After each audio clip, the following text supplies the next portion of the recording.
Good afternoon students, welcome to SRS IAS and law academy. तो कल तक जो हमने अपनी क्लास में कवर किया था, हम इंडस वैली सिविलाइजेशन जो है उसको पूरी तरीके से कवर कर चुके थे। हमने देखा था कि किस तरीके से जो है इंडस वैली सिविलाइजेशन के जो लोग हैं किस तरीके से रहा करते थे, क्या उनकी सोशल लाइफ थी, पॉलिटिकल लाइफ उनकी कैसी थी। देन उसका हमने डिक्लाइन देखा, हमने उसकी जो साइट्स थी अलग अलग कहाँ कौन कौन सी साइट पे क्या क्या चीज़ें जो है मिली हैं वो देखा, और उसी से रिलेटेड जो चीज़ें वहाँ से मिली थी या जो हमें एविडेंसेस मिले थे उससे रिलेटेड किस तरीके का उनका जो कल्चर रहा होगा उसके बारे में हमारी जो कल की क्लास थी, और कल की क्लास में हमने उसके बारे में डिस्कस किया था। आज की जो क्लास थी, आज की जो क्लास है, आज की क्लास में हम आर्यन जो है किस तरीके से इंडिया में आएंगे और आर्यन जो कल्चर है उसके बारे में डिस्कस करेंगे। तो कल तक की जो क्लास थी उसमें हम पहुंच चुके थे ऑलमोस्ट 1900 BC तक हम जो है पहुंच चुके थे। लेकिन अगर आपको याद हो जो हमारी फर्स्ट क्लास थी उसमें मैंने आपको बताया था कि 10,000 BC तक जो है आपकी ये जो आइस एज जो थी ये खत्म हो चुकी थी और आइस सारी जो थी मेल्ट हो चुकी थी। ठीक है, तो जो आपकी वो थी क्या कहते हैं ये जो पेड़ पौधे थे इन्होंने पनपना जो है वो शुरू कर दिया था। ठीक है, आइस एज के बाद से। तो उससे होगा क्या, आपकी जो सारा वर्ल्ड है ना वहां पे जो ग्रासलैंड्स जो है वो आएंगे, देन आपके पेड़ पौधे जो है वो उगना स्टार्ट कर देते हैं। कब? जैसे ही आइस एज खत्म हो जाती है। ठीक है, मतलब उससे पहले भी थे, पर पहले जो पेड़ पौधे थे वो थोड़े अलग तरीके के थे। वो ऐसे थे कि जो आपके जो आइस एज जो है वहां पे एग्जिस्ट कर पाए उस तरीके के पेड़ पौधे थे। ग्रासलैंड जो है वो पहले नहीं हुआ करते थे। तो अब जो है एग्जिस्टेंस में आएंगे आपके ग्रासलैंड्स। ठीक है,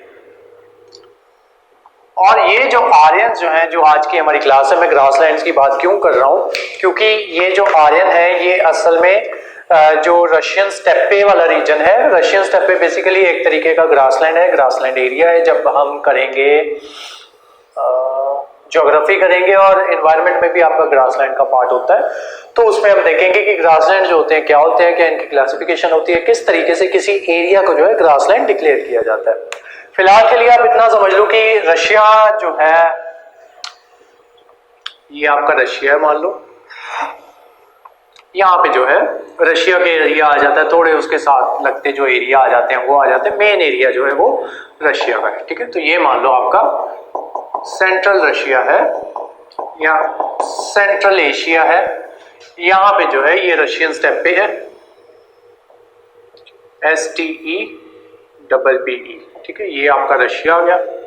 रशिया के नीचे मंगोलिया, देन साथ ही में उसके चाइना आ जाता है। रशिया थोड़ा और ज्यादा एक्सटेंडेड है। ठीक है, यहां तक मान लो आपका आ जाता है चाइना। चाइना के साथ यहां पे आ जाता है आपका इंडिया। लिखना मत अभी कुछ भी, ये बनाना है बना लो रफ। ठीक है, जब लिखना होगा तब बताऊंगा मैं आपको। यहाँ पे आपका ये साथ में पाकिस्तान लगा लो, साथ में अफगानिस्तान, देन ये आपका ईरान और ये इराक, एंड देन यहाँ पे आपका यहीं से आपका ये शुरू हो जाता है यूरोप। तो होता क्या है कि जब 10,000 BC में जैसे ही आपकी आइस एज खत्म होती है तो रशिया में जो है ये स्टेपे, रशियन स्टेपे जो है, ये स्टेपे जो है, स्टेपे ग्रासलैंड ये वहां पे हो जाती है। और वहां पे जो है बेसिकली ये जो आपके आर्यंस जो थे ये एक वॉरियर क्लास से बिलोंग करते थे। तो जैसे 10,000 BC में ये आपकी आइस एज खत्म हो जाती है तो उसके बाद से ये यहाँ पे रशियन जो थे असल में यहाँ के थे, रशियन स्टेपे के या सेंट्रल एशिया के थे। तो इनके बीच में आपस में लड़ाइयां होनी शुरू हो जाती हैं। ये अभी हम बात कर रहे हैं 10,000 BC की। इनकी आपस में लड़ाइयां होनी शुरू हो जाती हैं। बीच में जब इनकी लड़ाइयां होती हैं, और लड़ाइयों का रीजन भी ये था, ये वाला एरिया जो है ना ये थोड़ा सा क्योंकि अपर ट्रॉपिक्स में पड़ता है। ठीक है, जैसे जो इंडिया वाला एरिया ये पड़ता है आपका ट्रॉपिक ऑफ कैंसर के पास। ठीक है, तो इस एरिया में क्या होगा कि इस एरिया में जो ठंड है वो भी ज्यादा होती है और जो आपकी गर्मी होती है वो भी ज्यादा होती है। लेकिन जो ये वाला एरिया ना यहाँ पे ठंड जो होती है वो ज्यादा होती है। ठीक है, अपर ट्रॉपिक्स में। तो यहाँ पे जब ठंड ज्यादा होगी तो यहाँ के जो रिसोर्सेज है वो थोड़े से लिमिटेड होंगे। जब सोर्सेज लिमिटेड होंगे और जो पॉपुलेशन जो है वो आपकी बढ़ती जाएगी तो उस वजह से क्या होगा कि लोगों में आपस में लड़ाइयां होंगी। सेम हुआ इनके साथ। ये जो आर्यन रेस थी आपकी, सॉरी आर्यन जो थे ये वॉरियर रेस जो थी आपकी नहीं मतलब इनकी, तो ये लोग क्या किया इन्होंने सोर्सेज की वजह से इनके बीच में लड़ाइयां होनी शुरू हो गई।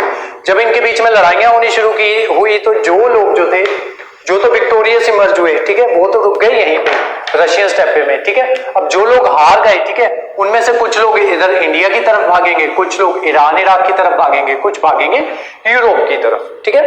तो इसी वजह से ये जो आपका ये जो है ये जो था ये सेकेंड वर्ल्ड वॉर किसकी वजह से हुई थी? हिटलर। ये जो हिटलर जो है ये खुद को आर्यन कहेगा, ठीक है। तो इसने मुद्दा ही ये जो आर्यन रेस जो था उसका बना के और इसने वर्ल्ड वॉर लड़ता है, ठीक है।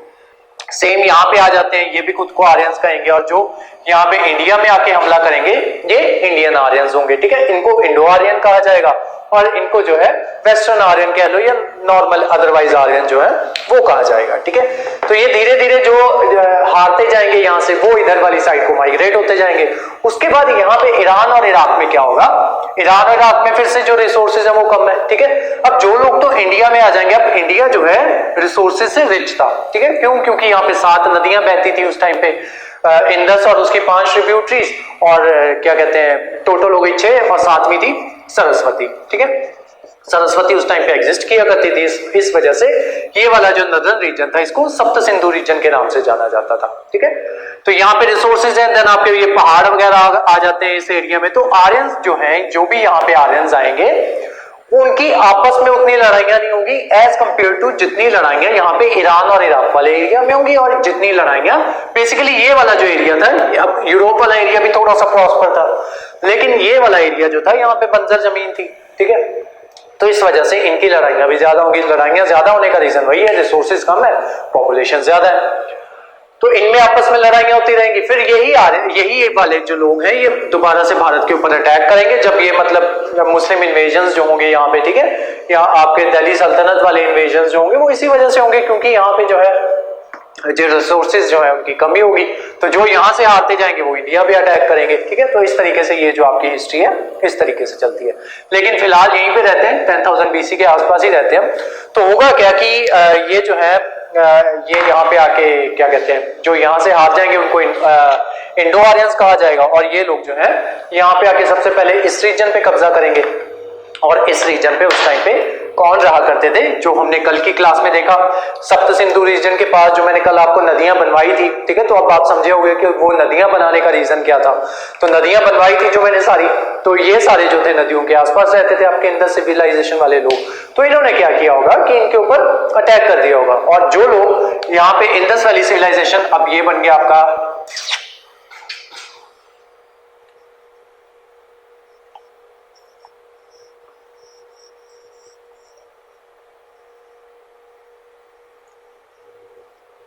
ठीक है। तो ये लोगों ने क्या किया होगा यहाँ पे ये आपकी 5 नदियां, ठीक है, यहाँ पे आर्यन का इन्वेजन हो गया सप्त सिंधु रीजन पे, ठीक है। तो जो लोग यहाँ से हारते गए तो वो लोग क्या करते गए, साउथ में शिफ्ट करते गए, ठीक है। ये लोग सारे साउथ में शिफ्ट कर जाएंगे, कुछ लोग जो होंगे वो यहीं पे रुक जाएंगे, ठीक है। तो इनको जो है आर्यन जो है वो अपने दास बना लेंगे, ठीक है। तो इनको क्या कहते हैं दासास कहा जाएगा, ठीक है। इनको अपने दास बना लेंगे तो इनको कहा जाएगा दासास, ठीक है। उसके बाद क्या होगा कि कुछ लोग यहाँ पे दास बन जाएंगे और धीरे धीरे इस जगह को जब इसको जो है आर्यन जब इसको इन्वेड करके इस पे कब्जा कर लेंगे तो आर्यन जो है इस जगह का नाम देंगे ब्रह्मव्रत, ब्रह्मव्रत, ठीक है, मतलब लैंड ऑफ गॉड,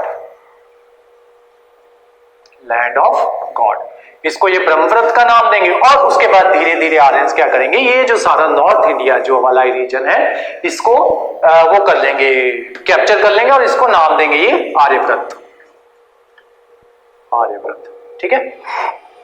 तो इस तरीके से ये जो आर्यन जो है इस तरीके से यहाँ पे कब्जा कर लेते हैं। कुछ लोग ये जो इंडस वैली सिविलाइजेशन वाले होते हैं कुछ लोग साउथ में मूव कर जाएंगे। अब जब ये लोग साउथ में मूव करते हैं तब आप एक बात ध्यान में रखना कि जो हमारा ये है नॉर्थ इंडियन का कल्चर है और जो साउथ इंडियन कल्चर है वो बहुत ज्यादा डिफरेंट है, ठीक है। और जो जितना जो है लोग धार्मिक जो है साउथ इंडिया में है as compare to North India में लोग उतने धार्मिक नहीं है, ठीक है।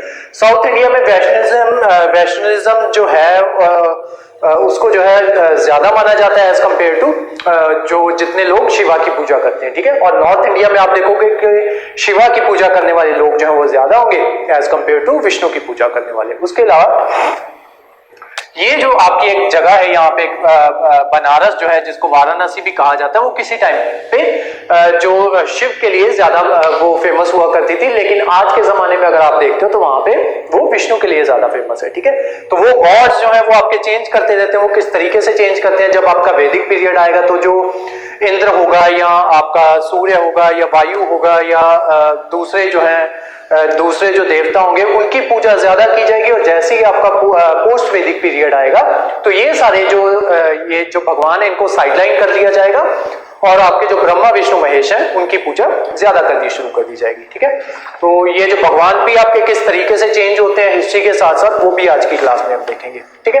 अब मैंने आपको बताया था कि ये जो आर्यंस जो है 3 जगह पे चले जाते हैं, ठीक है।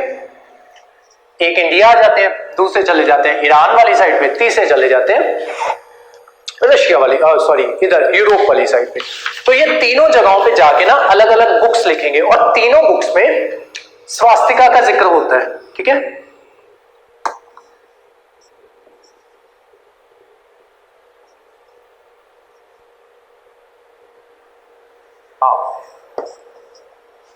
स्वास्तिका का जिक्र होता है तीनों बुक्स में, ठीक है।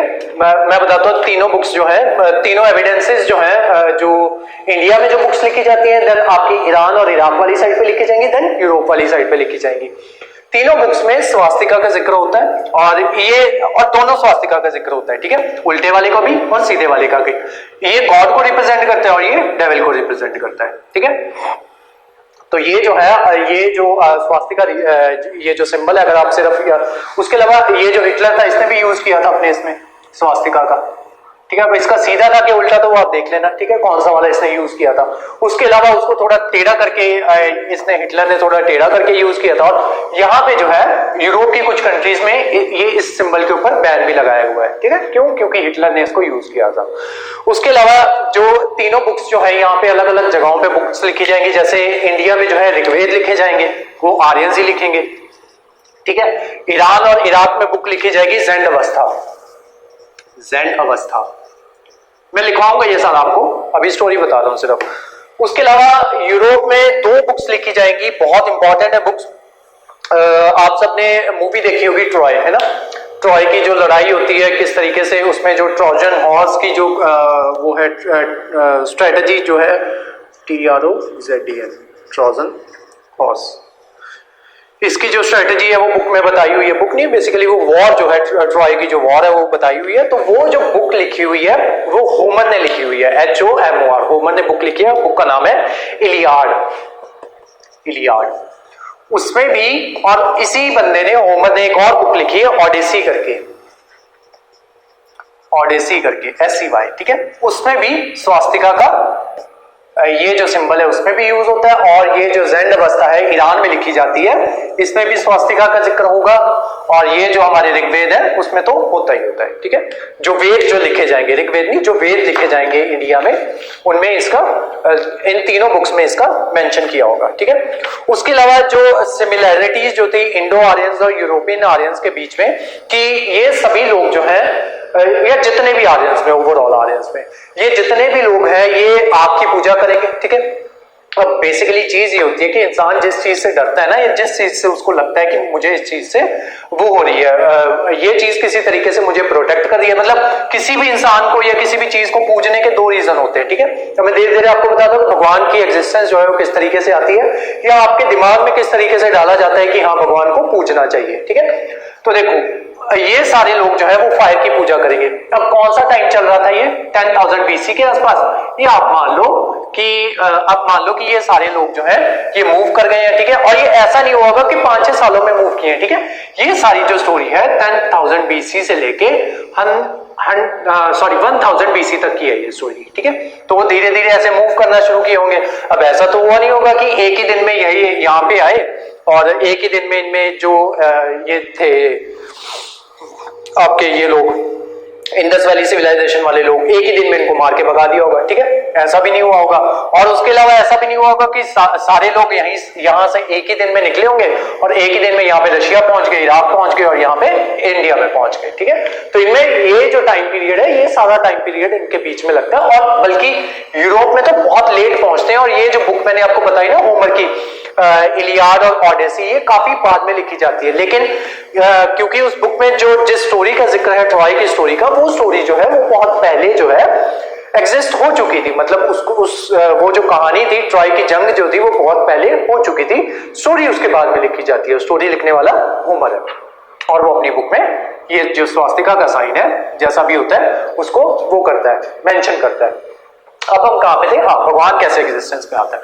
तो ये इस टाइम की बात है, ठीक है। अब ये लोग क्या करते थे इस टाइम पे नियोलिथिक पीरियड चल रहा है, तो मैंने आपको बताया था कि हाँ, ये लोग जो है शिकार वगैरह भी किया करते थे और साथ में खेती वगैरह भी किया करते थे, ठीक है। तो वो मैंने आपको स्टोरी बता दी थी कि डोमेस्टिकेशन जो है वो करनी इन्होंने स्टार्ट कर दी थी, ठीक है। अब कुछ लोग ऐसे भी होंगे जो शिकार करते होंगे अभी भी। मतलब जो ह्यूमन एवोल्यूशन है, ये पूरे 9000 साल की जो एवोल्यूशन है, वैसे तो वही नहीं होगी कि सारे ह्यूमंस एक साथ ही होमो सेपियंस बन गए होंगे, ठीक है। कुछ लोग ऐसे होंगे जो अभी भी नोमैडिक लाइफ जो है वो जी रहे होंगे और इन्हीं के साथ जो है जानवरों का शिकार करके जो अपना पेट जो है वो भरते होंगे, ठीक है। और जानवर भी इनका शिकार कर लेता होगा। तब इन्होंने क्या पाया कि ये जो आग जो है, फायर जो है, ये क्या करता है, ये रक्षा करती है हमारी इनसे,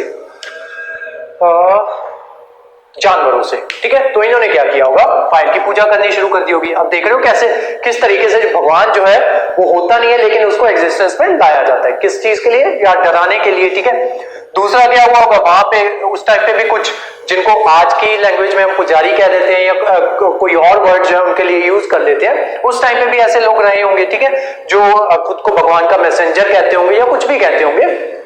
तो वो लोग जो है उन्होंने कहा होगा कि ये जो फायर जो है ये आपकी रक्षा करती है, इस वजह से इसको पूजना चाहिए, ठीक है। अब पूजने जाओगे तो कुछ मत्था भी टेकोगे उसको, ठीक है। तो वो जो चीज होगी, जो मनी होगी, वो डायरेक्टली किसके पास जाएगी, प्रीस्ट के पास जाएगी, ठीक है। उसका अपना धंधा चलता रहेगा, ठीक है। आपको डरा के रखेगा कि ये जो फायर है इससे डरो क्योंकि ये आपकी रक्षा करती है, या फिर फायर से डरो क्योंकि ये भगवान है, ठीक है। तो आप जो है आप डरते रहोगे, ये जो है ये अपना पेट भरता रहेगा, ठीक है। उसके अलावा इनमें जो है तीनों जगहों पे जो है क्रीमेशन की जाती थी। क्रीमेशन का करने का मतलब ये है कि जो बॉडीज होती हैं उनको दफनाया जाता था।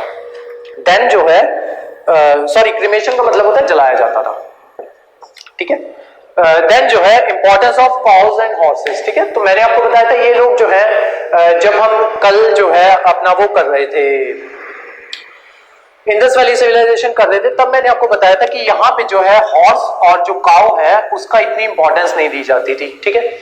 लेकिन ये लोग बीफ जरूर कंज्यूम करते थे, उसमें कोई शक नहीं है, ठीक है। लेकिन इतनी इंपॉर्टेंस नहीं दी जाती थी जितनी एलिफेंट हो गए या फिर जो दूसरे एनिमल्स मैंने आपको बताए, टाइगर बताया, ठीक है, वो सारे बताए, उनको ज्यादा इंपॉर्टेंस दी जाती थी rather than cow and horses. अब ये लोग जो थे ये वॉरियर क्लास थी, ठीक है, और ये बोज एंड एरोस के साथ लड़ती थी, ये भी बताया था मैंने आपको, ठीक है। अब इनको जो था, क्योंकि इनकी मोबिलिटी इनको ज्यादा चाहिए होती थी, ठीक है। दूसरा, कौन से रीजन से आए थे जहां पे ग्रास जो है वो ज्यादा होती है, तो इनके पास जो एनिमल्स थे वो भी वैसे थे जो ग्रास ज्यादा खाते होंगे। उसके अलावा इनकी मोबिलिटी, क्योंकि वॉरियर क्लास से बिलोंग करते थे, मोबिलिटी इनके लिए इंपॉर्टेंट थी।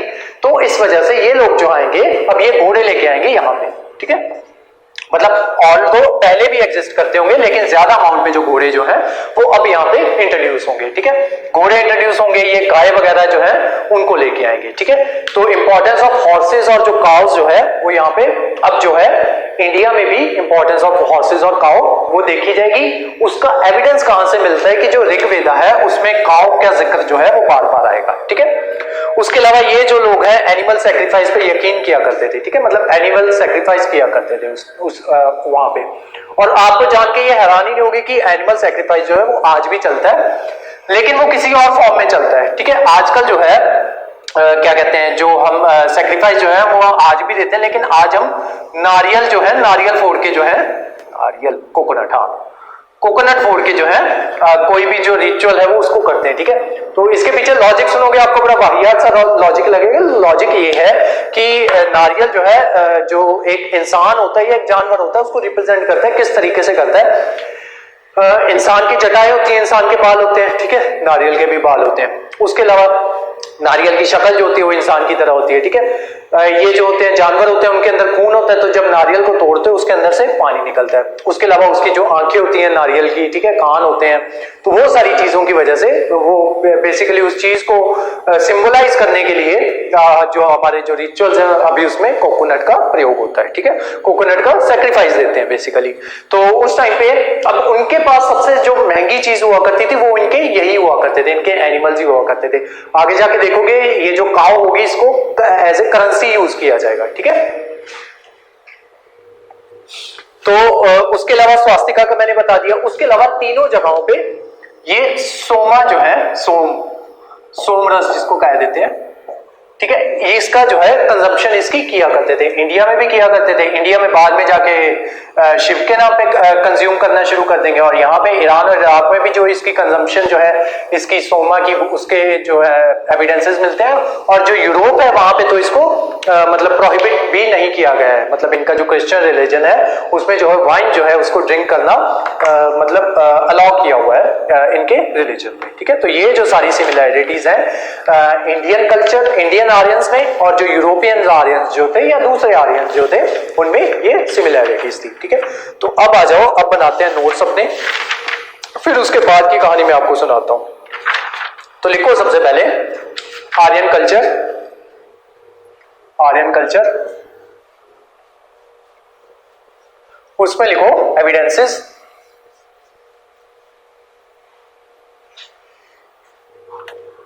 एविडेंसेस।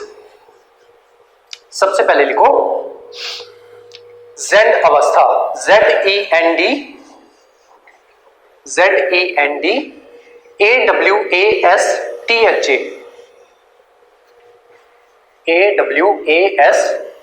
AWASTHA, जेंड अवस्था।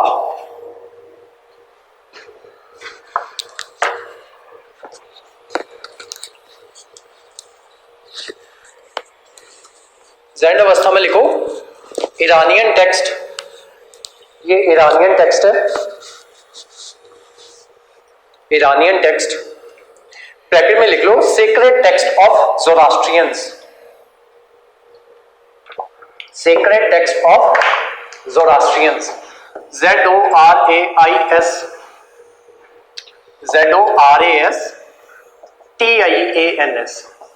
ज़ोरास्ट्रियंस, TRIANS, ज़ोरास्ट्रियंस। नेक्स्ट लिखो ऋग्वेदा, ऋग्वेदा ब्रैकेट में लिख लो इंडिया, इंडिया। ऋग्वेदा ना लिखो, वेदास लिखो, वेदास ब्रैकेट में लिख लो इंडिया। नेक्स्ट लिखो होमर्स बुक, HOMOR'(S), बुक्स, ब्रैकेट में लिख लो ग्रीस, ब्रैकेट में लिख लो Greece, HOMORS, Homer's books, BOOKS, bracket में लिख लो ग्रीस। पहली बुक का नाम लिखो इलियाड, ILIAD,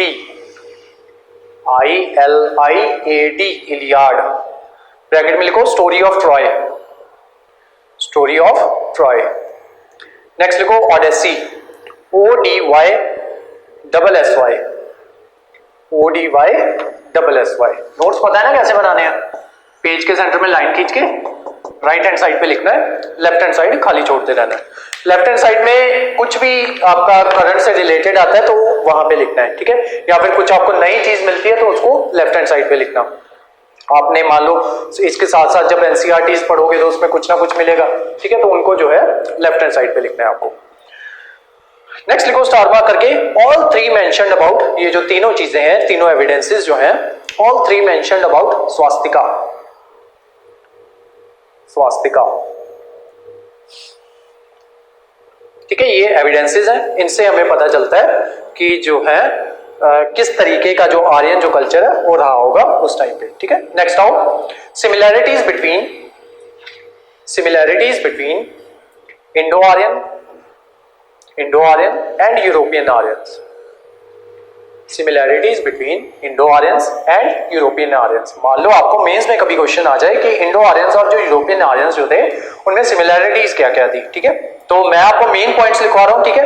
अब इन पॉइंट्स को 250 वर्ड में कैसे लिखना है वो आपको देखना है, ठीक है।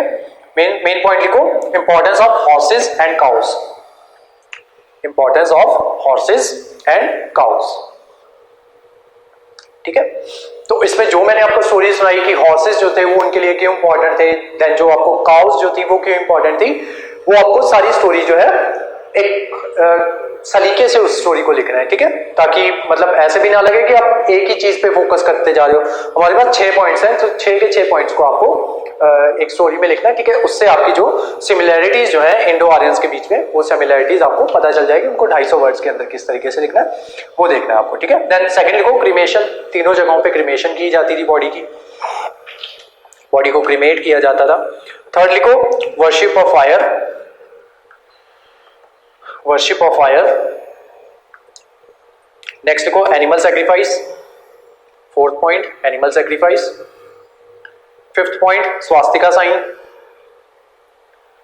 Six point soma drink, soma drink. अपनी जीके के लिए यहां पे लिख लो, मजुवंत नाम का एक वो है माउंटेन है, ठीक है। वहां पे ये जो है सोमा ड्रिंक, वहां पे एक पेड़ है, उस पेड़ से सोमा ड्रिंक मिलती है, ठीक है। Mujavant, MUJAVANT, MUJAVANT।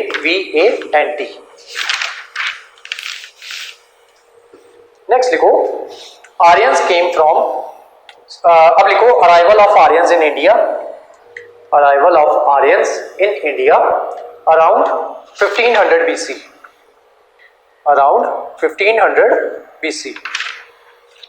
लिखो, Aryan came from the reason,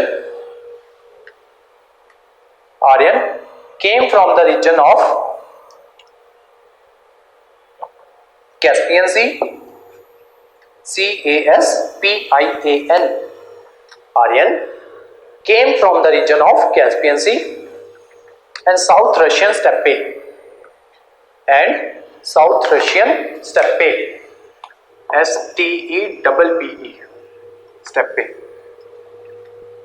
full stop। next point, Caspian sea और साउथ रशियन स्टेपे के ऊपर अंडरलाइन लगाओ। नेक्स्ट लिखो, next point, geographical factors, geographical factors and natural increase of population, geographical factors and natural increase of population. जहां कहीं भी increase word आ जाए ना, ये एरो बना दिया करो, ठीक है। ये सिंबल होता है इंक्रीज का, ये सिंबल होता है डिक्रीज का। Geographical factors and natural increase of population force them to leave their homeland,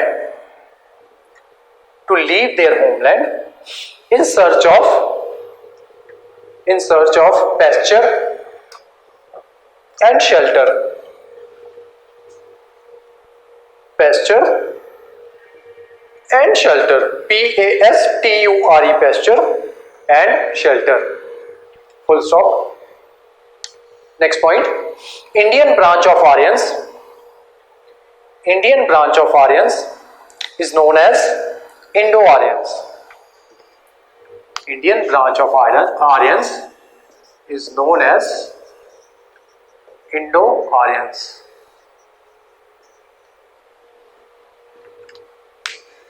next लिखो, our knowledge of Aryans is derived from Vedic literature,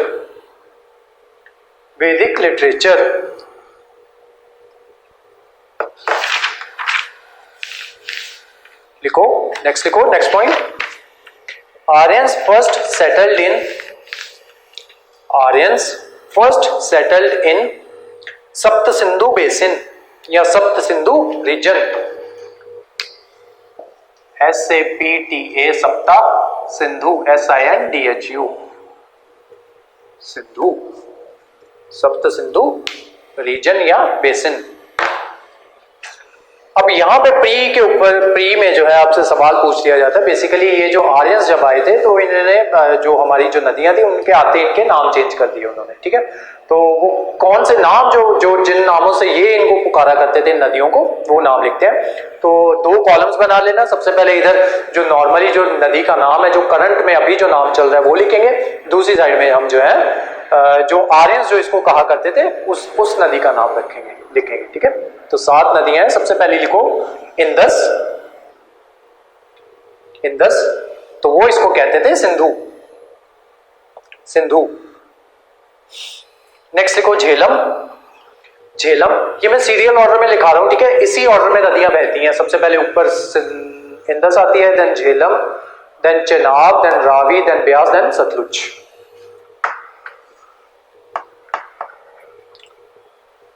लिखो सबसे पहले सिंधु, इंदस, सिंधु, देन आपकी आती है झेलम। झेलम को ये कहा करते थे वितास्ता, VITISTA, वितास्ता। देन आपकी आती है चेनाब, चेनाब, चेनाब को ये कहते थे अकिसनी, असीकिनी, सॉरी, ASIKINI, असीकिनी।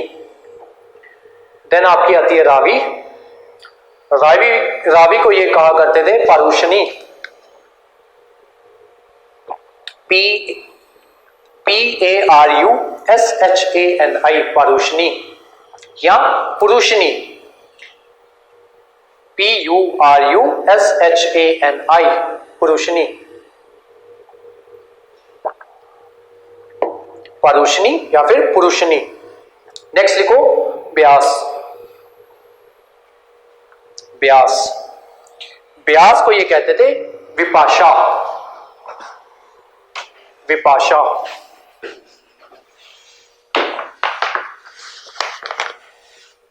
नेक्स्ट लिखो सतलुज, सतलुज, सतलुज को ये कहा करते थे सतुदरी, सतुदरी, SATUDARI, सतुदरी। लास्ट लिखो सरस्वती, सरस्वती, सरस्वती को ये कहते थे खुब्बा, खुब्बा, KHUBA, खुब्बा, या फिर खुम्बा, KHUMBA, खुम्बा। कई बुक्स में सरस्वती को नंदी तारा भी कहा गया है, नंदी तारा, नंदी तारा भी लिख लो, NANDI, नंदी, TARA, तारा। उसके अलावा कुछ रिवर्स और हैं जिनके जो है आपके ये जो है आप जो सिंधु जो आर्यंस जो हैं उनको अलग नाम से बुलाते थे। तो दूसरी नीचे एक और हेडिंग डाल लो, other Vedic names of some rivers, other Vedic names of some rivers. Vedic name का मतलब है कि जो वेदों में इनके जो नाम लिखे हुए हैं, ठीक है। तो जो वेद लिखे हैं किन्होंने, आर्यंस ने लिखे हैं, ठीक है। लिखो गोमल रिवर, गोमल रिवर, इस रिवर को ये कहते थे, sorry Gomti river, Gomti river, इस रिवर को ये कहते थे गोमल, गोमती रिवर, इस रिवर को ये कहते थे गोमल। नेक्स्ट लिखो घग्गर रिवर, घग्गर रिवर, इस रिवर को ये कहते थे दृश्यवटी, DRISH, दृश्यवटी, VATI, दृश्यवटी, या फिर दृश्यवटी, DRISH, दृश्य, DABATI, दृश्यवटी। नेक्स्ट लिखो स्वात रिवर, स्वात रिवर, इसको ये लोग कहते थे सुवास्तु, सुवास्तु। नेक्स्ट लिखो काबुल रिवर, काबुल रिवर, इस रिवर को ये कहते थे कुब्बा, KUBHA, कुब्बा।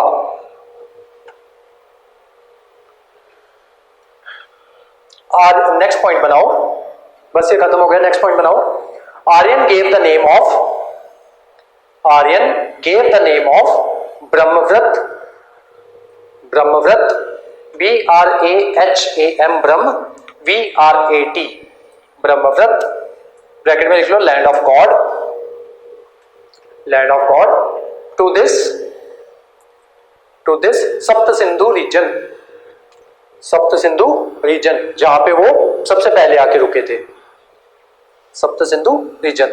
They further, next point, full stop, next point, they further expanded their area, they further expanded their area till eastern side of India, till eastern side of India, which was called as Aryavrat, Aryavrat. ठीक है, तो इस तरीके से आपके ये जो है 1500 BC के आसपास आर्यंस ने इंडिया में आ गए। ठीक है, और उसी के साथ आपका जो है वैदिक काल जो है वो स्टार्ट हो जाता है। ठीक है, तो इसी काल में जो है आपके वेदा लिखे जाएंगे। और फिर एक आप जो है ये जब भी हम आर्यंस जो कवर करते हैं तो इसको हम दोनों तरीके से कवर करते हैं। एक जो होता है आपका वैदिक पीरियड होता है, दूसरा आपका पोस्ट वैदिक पीरियड होता है। जो तो वैदिक पीरियड होगा ना, वहां पे जो विमेन होगी, जो उनकी कंडीशंस जो होंगी वो अच्छी होंगी, और जो है आपका जो पोस्ट वैदिक पीरियड आएगा उसमें जो विमेन जो है उसकी कंडीशन वो खराब होती जाएगी। ठीक है, जो वैदिक पीरियड होगा आज की क्लास में वो भी हम सब वो सारा जो है वो आज की क्लास में हमने डिस्कस करना है। उसके अलावा वैदिक पीरियड में और क्या होगा कि जो ये होंगे क्या कहते हैं जो क्लासिफिकेशन होगी वो कास्ट बेस्ड नहीं होगी, वो क्लास बेस्ड क्लासिफिकेशन होगी। क्लास बेस्ड क्लासिफिकेशन का मतलब ये है कि अगर कोई आदमी है, ठीक है, वो पढ़ लिख गया है, ठीक है, और जो वेदों को जो है वो रिसाइट कर रहा है, ठीक है, कोई फर्क नहीं पड़ता कि अगर वो बंदा बिजनेसमैन है या कुछ भी है, या उसके फादर बिजनेसमैन है, या वो क्षत्रिय है, ठीक है, वॉरियर क्लास से बिलोंग करते हैं, अगर जो है उनको पढ़ना लिखना आ गया, पढ़ना लिखना सीख लिया, उन्होंने वेदों का उच्चारण सीख लिया है, तो वो ऑटोमेटिकली ब्राह्मण हो जाते थे। ठीक है, ये होती है क्लास बेस्ड क्लासिफिकेशन। ठीक है, तो क्लास के बेस पे जो उस इंसान का ऑक्यूपेशन होता था उस बेस पे, या जिस ऑक्यूपेशन को वो बंदा अपनाता था, जो वैदिक पीरियड है उसकी बात कर रहा हूं मैं, उस बेस पे उसकी जो कास्ट है वो डिसाइड हो जाती थी। लेकिन जब पोस्ट वैदिक पीरियड आएगा, ठीक है, तो वो जो आपकी क्लासिफिकेशन होगी वो कास्ट बेस्ड हो जाएगी। ठीक है, कास्ट का निर्माण हो जाएगा। जैसे 10th मंडला जो है आपका, ये जो है ऋग्वेद, उसमें 10th मंडला जो है, मंडल का मतलब होता है चैप्टर, 10 चैप्टर जो है उसको इंक्लूड कर दिया जाएगा। शुरू के जो 5 चैप्टर्स जो थे उसमें कास्ट की कहीं पे भी बात नहीं होती है, लेकिन जो 10th चैप्टर होता है उसमें जो है वो आ जाते हैं आपके विष्णु आ जाते हैं, और कहा जाता है कि जो विष्णु का जो सर है वो रिप्रेजेंट करता है ब्राह्मण को, देन जो उसके जो बाजू है वो रिप्रेजेंट करते हैं क्षत्रिय को, और जो उसका जो ये है क्या कहते हैं जो हार्ट है उसका, या टॉर्सो है उसका, वो रिप्रेजेंट करता है उसको, सॉरी, जो उसकी ये है थाइस वाला पार्ट है वो रिप्रेजेंट करता है उसको बिजनेसमैन को, और जो ये है क्या कहते हैं जो पैर है उसके वो रिप्रेजेंट करते हैं उसको शूद्रा को। ठीक है, तो इस तरीके से क्लासिफिकेशन आ जाएगी, और उसी बेसिस पे लोगों को जो है कास्ट बेस पे क्लासिफाई करना शुरू कर दिया जाएगा। ठीक है, तो ये पोस्ट वैदिक जो आपका वैदिक पीरियड और पोस्ट वैदिक पीरियड जो है इसको हम एक साथ डिस्कस करेंगे। ये सारा आपका आर्यन में आता है, और फिर धीरे धीरे क्या कहते हैं ये जो आपके ये होंगे ये जो जगहें होंगी जहां पे आर्यन जो है रूल कर रहे होंगे वो धीरे धीरे मंडलों में जनपदास में कन्वर्ट हो जाएगा। ठीक है, और फिर जनपदास से महाजनपदास बन जाएंगे, और 16 महाजनपदास जो है वो आपके एग्जिस्टेंस में आएंगे। उनमें से जो मगधा जो होगा वो विक्टोरियस इमर्ज करेगा। ठीक है, तो फिर जो हमारी जो आगे की जो क्लासेस होंगी फिर हम मगधा के बारे में पढ़ेंगे, और मगधा के बाद जो है आपका गुप्ता पीरियड आ जाएगा। ठीक है, मगधा पीरियड के दौरान जो है आपका बुद्धिज्म और जैनिज्म जो है वो एग्जिस्टेंस में आएगा, और देन आपका आ जाएगा गुप्ता पीरियड। गुप्ता पीरियड में क्या होगा कि ये लोग क्या करेंगे, दोबारा से हिंदुइज्म को रिवाइव करेंगे। जो आपका पोस्ट वैदिक पीरियड था उसको दोबारा से रिवाइव करने की कोशिश की जाएगी, जहां पे जो विमेन और जो ये जो शूद्र थे उनकी जो कंडीशन थी वो बहुत खराब थी। ठीक है, तो उस पीरियड को दोबारा से रिवाइव किया जाएगा, और इसी वजह से ये जो हमारा जो सोशल स्ट्रक्चर होगा उसके बाद से वैसा का वैसा ही रह जाएगा। ठीक है, उससे पहले वापस आ जाओ नोट्स के ऊपर। ठीक है, ये मैंने थोड़ी सी आपको कहानी बतानी थी कि वेद जो है वो किस तरीके से एग्जिस्टेंस में आते हैं, और फिर वेदा से वैदिक पीरियड शुरू हो जाता है, और देन उसके बाद आपका पोस्ट वैदिक पीरियड शुरू हो जाता है। ठीक है, अब आ जाओ यहाँ पे वेदास। अब नेक्स्ट लिखो, नेक्स्ट हेडिंग बनाओ, मेन हेडिंग वैदिक पीरियड। वैदिक पीरियड, वैदिक पीरियड आपका रहता है 1500 BC से 1000 BC तक। 1500 BC से 1000 BC तक। तो जो आपके जो वेदा है उनको दो पार्ट्स में, जो वैदिक लिटरेचर है आपकी उसको दो पार्ट्स में डिवाइड किया जाता है, ठीक है। एक जो है जिसको श्रुति कहा जाता है, दूसरा जो है जिसको स्मृति कहा जाता है, ठीक है। श्रुति का मतलब ये होता है कि जो आपके जो वेदास जो है, ऐसा माना जाता है कि जो वेदास जो है वो सबसे पहले भगवान ने पढ़ के सुनाए थे ऋषि मुनियों को, ठीक है। फिर ऋषि मुनियों ने क्या करना शुरू कर दिया, ऋषि मुनियों ने आगे उसी वेदास को जो है अपने आगे जो नेक्स्ट जनरेशन है उनको पढ़ाना शुरू कर दिया। तो जो आपके वेदास जो है या आपके जो उपनिषद जो है या फिर जो आपके ये हो गए क्या कहते हैं ब्राह्मणास जो है, आर्यंकास जो है, ये सारे जो है पहले भगवान ने सुनाए, रिसाइट किए भगवान ने, और उसी को आगे जो है ये जो आपके ये जो ऋषि मुनि थे ये आगे उसको एज इट इज ही रिसाइट करते गए, ठीक है। देन आपकी आती है स्मृति, ठीक है। तो जैसे जैसे ये धीरे धीरे इसको रिसाइट करते गए तो किसी इंसान के दिमाग में आया कि क्यों ना इन वेदास को जो है वो लिखा जाए, ठीक है। तो जब वेदास जो है आपके वेदास हो गए या उपनिषद हो गए, ये सारे मैं बताऊंगा आज क्या मेन डिफरेंस क्या होता है इनके बीच में। तो वो सारे जब उनको लिखना शुरू कर दिया तो वो आपकी स्मृति बन गई, ठीक है। तो जब तक तो जो वो रिसाइट हो रहे हैं मुंह से बोल के और आगे जो है आगे सुनाए जा रहे हैं तब तक उनको श्रुति कहा जाएगा, और जैसे ही उनको लिख दिया जाएगा तो उन्हीं वेदास को स्मृति कहना शुरू कर दिया जाएगा, ठीक है। तो वेदास में क्या क्या सिखाया जाता था, सबसे पहले जो है कि जैसे ये आ गए थे, ठीक है। तो यहाँ पे आपका वो सिस्टम शुरू हो जाएगा, राजा वाला सिस्टम शुरू हो जाएगा जैसे ही आर्यन आ जाएंगे, ठीक है। तो राजा का क्या काम होगा कि किस तरीके से राजा को जो है रिचुअल जो है वो परफॉर्म करने हैं, ठीक है। तो वो जो रिचुअल जो है वो परफॉर्म करने के लिए एक अलग वेदा बनाया जाएगा। देन जो है उन रिचुअल को परफॉर्म करने का प्रोसीजर होना चाहिए, ठीक है। किस प्रोसीजर से वो जो रिचुअल जो है वो परफॉर्म करने, ठीक है। मान लो कि कोई एक यज्ञ करना है, ठीक है, अश्वमेध यज्ञ ही करना है, ठीक है। तो मान लो कि हम एग्जाम्पल लेके चल रहे हैं फिलहाल, सिर्फ एक अश्वमेध यज्ञ करना है तो इतना लिख दिया जाएगा ऋग्वेद में कि एक अश्वमेध का जो यज्ञ है वो एक राजा को परफॉर्म करना चाहिए, ठीक है। नेक्स्ट जो आगे वाला वेदा आएगा जिसमें वो प्रोसीजर बताया जाएगा कि जो अश्वमेध यज्ञ जो है जो परफॉर्म करना है वो किस तरीके से परफॉर्म करना है, ये बताया जाएगा आपके यजुर्वेद में। उसके अलावा जब यज्ञ को परफॉर्म करना है तो उसमें कुछ मंत्र जो है उनका उच्चारण भी करना होगा, ठीक है। एक मेलेडी होगी उनमें, वो मेलेडी या जो किन मंत्रों का उच्चारण करना है वो आपको बताया जाएगा साम वेदा में, नेक्स्ट वेदा में। देन उसके अलावा किंग की कुछ ड्यूटीज जो है, फिर किंग जो है आपका बीमार भी पड़ेगा, उसको क्या मेडिसिन देनी है, वो सारी बातें जो है, या उसके अलावा ब्लैक मैजिक जो है वो सारी बातें जो है आपके अथर्व वेदा में वो सारी बातें जो है वो लिखी जाएंगी, ठीक है। तो ये जो थी आपकी किस तरीके से जो किस वेद में कौन कौन सी बातें जो है वो लिखी गई हैं वो डिसाइड किया गया कि जो ऋग्वेदा होगा उसमें जो रिचुअल जो है उसकी बातें की जाएंगी। देन अथर्व यजुर्वेदा आएगा उसमें जो है बातें की जाएंगी प्रोसीजर की। देन सामवेद आएगा उसमें मेलेडी की बात की जाएगी। एंड देन जो आपका अथर्ववेदा होगा उसमें जो किंग की ड्यूटीज जो है उनकी बात की जाएगी, या मेडिसिन जो है या फिर ब्लैक मैजिक की बात की जाएगी, ठीक है। उसके बाद जब ये जो थे, ये जो संहिता जो था श्रुति में, ये सारे जो वेदा जो है इनको संहिता कहा जाता है, ठीक है। वेदास को संहिता कहा जाता है। तो ये जो संहिता थे, अब इनको समझाने के लिए ना इनकी कुछ एक्सप्लेनेशन जो है, मान लो जैसे जो वेदास जो थे वो लिख दिए गए थे, ठीक है। तो वो एक जिसको हम कहते हैं ना एक टफ लैंग्वेज जो है उस लैंग्वेज में लिखे गए थे। अब उसका जो है कुछ लोगों को उसको समझाने के लिए या उस बात उनमें क्या क्या बातें जो है वो लिखी गई हैं, या वो जो चीजें उसमें लिखी गई हैं उसकी एक्सप्लेनेशंस क्या है, ठीक है। तो वो समझाने वाला कौन होता था, वो ब्राह्मण होता था, ठीक है। तो ब्राह्मण जिस तरीके से उसकी जो एक्सप्लेनेशन है वो दे देता था, उस तरीके से सामने वाले लोग जो उसकी एक्सप्लेनेशन को मान लेते थे, ठीक है। तो जो ये जो ब्राह्मणास जो थे जो एक्सप्लेनेशन देते थे उसको, मतलब जो एक्सप्लेनेशन दी जाती थी उसको ब्राह्मणास कहना शुरू कर दिया, ठीक है। जो एक्सप्लेनेशन दी जाती थी, जो एक्सप्लेनेशन देता था उसकी बात नहीं कर रहा हूं मैं, जो एक्सप्लेनेशन दी जाती थी उसको ब्राह्मणास कहना शुरू कर दिया। देन उसके बाद उनकी एक्सप्लेनेशन के ऊपर कुछ फिलॉसफीज होती होंगी, ठीक है। जैसे मान लो जो है, मान लो मैं हूं, ठीक है, तो मैं आपको कहता हूं कि भगवान एग्जिस्ट नहीं करता, ठीक है, गॉड डजंट एग्जिस्ट, ठीक है। हम हाइपोथेटिकली मान के चल रहे हैं कि ये बात लिखी हुई है वेदा में, ठीक है, वेदा में इतनी बात लिखी हुई है।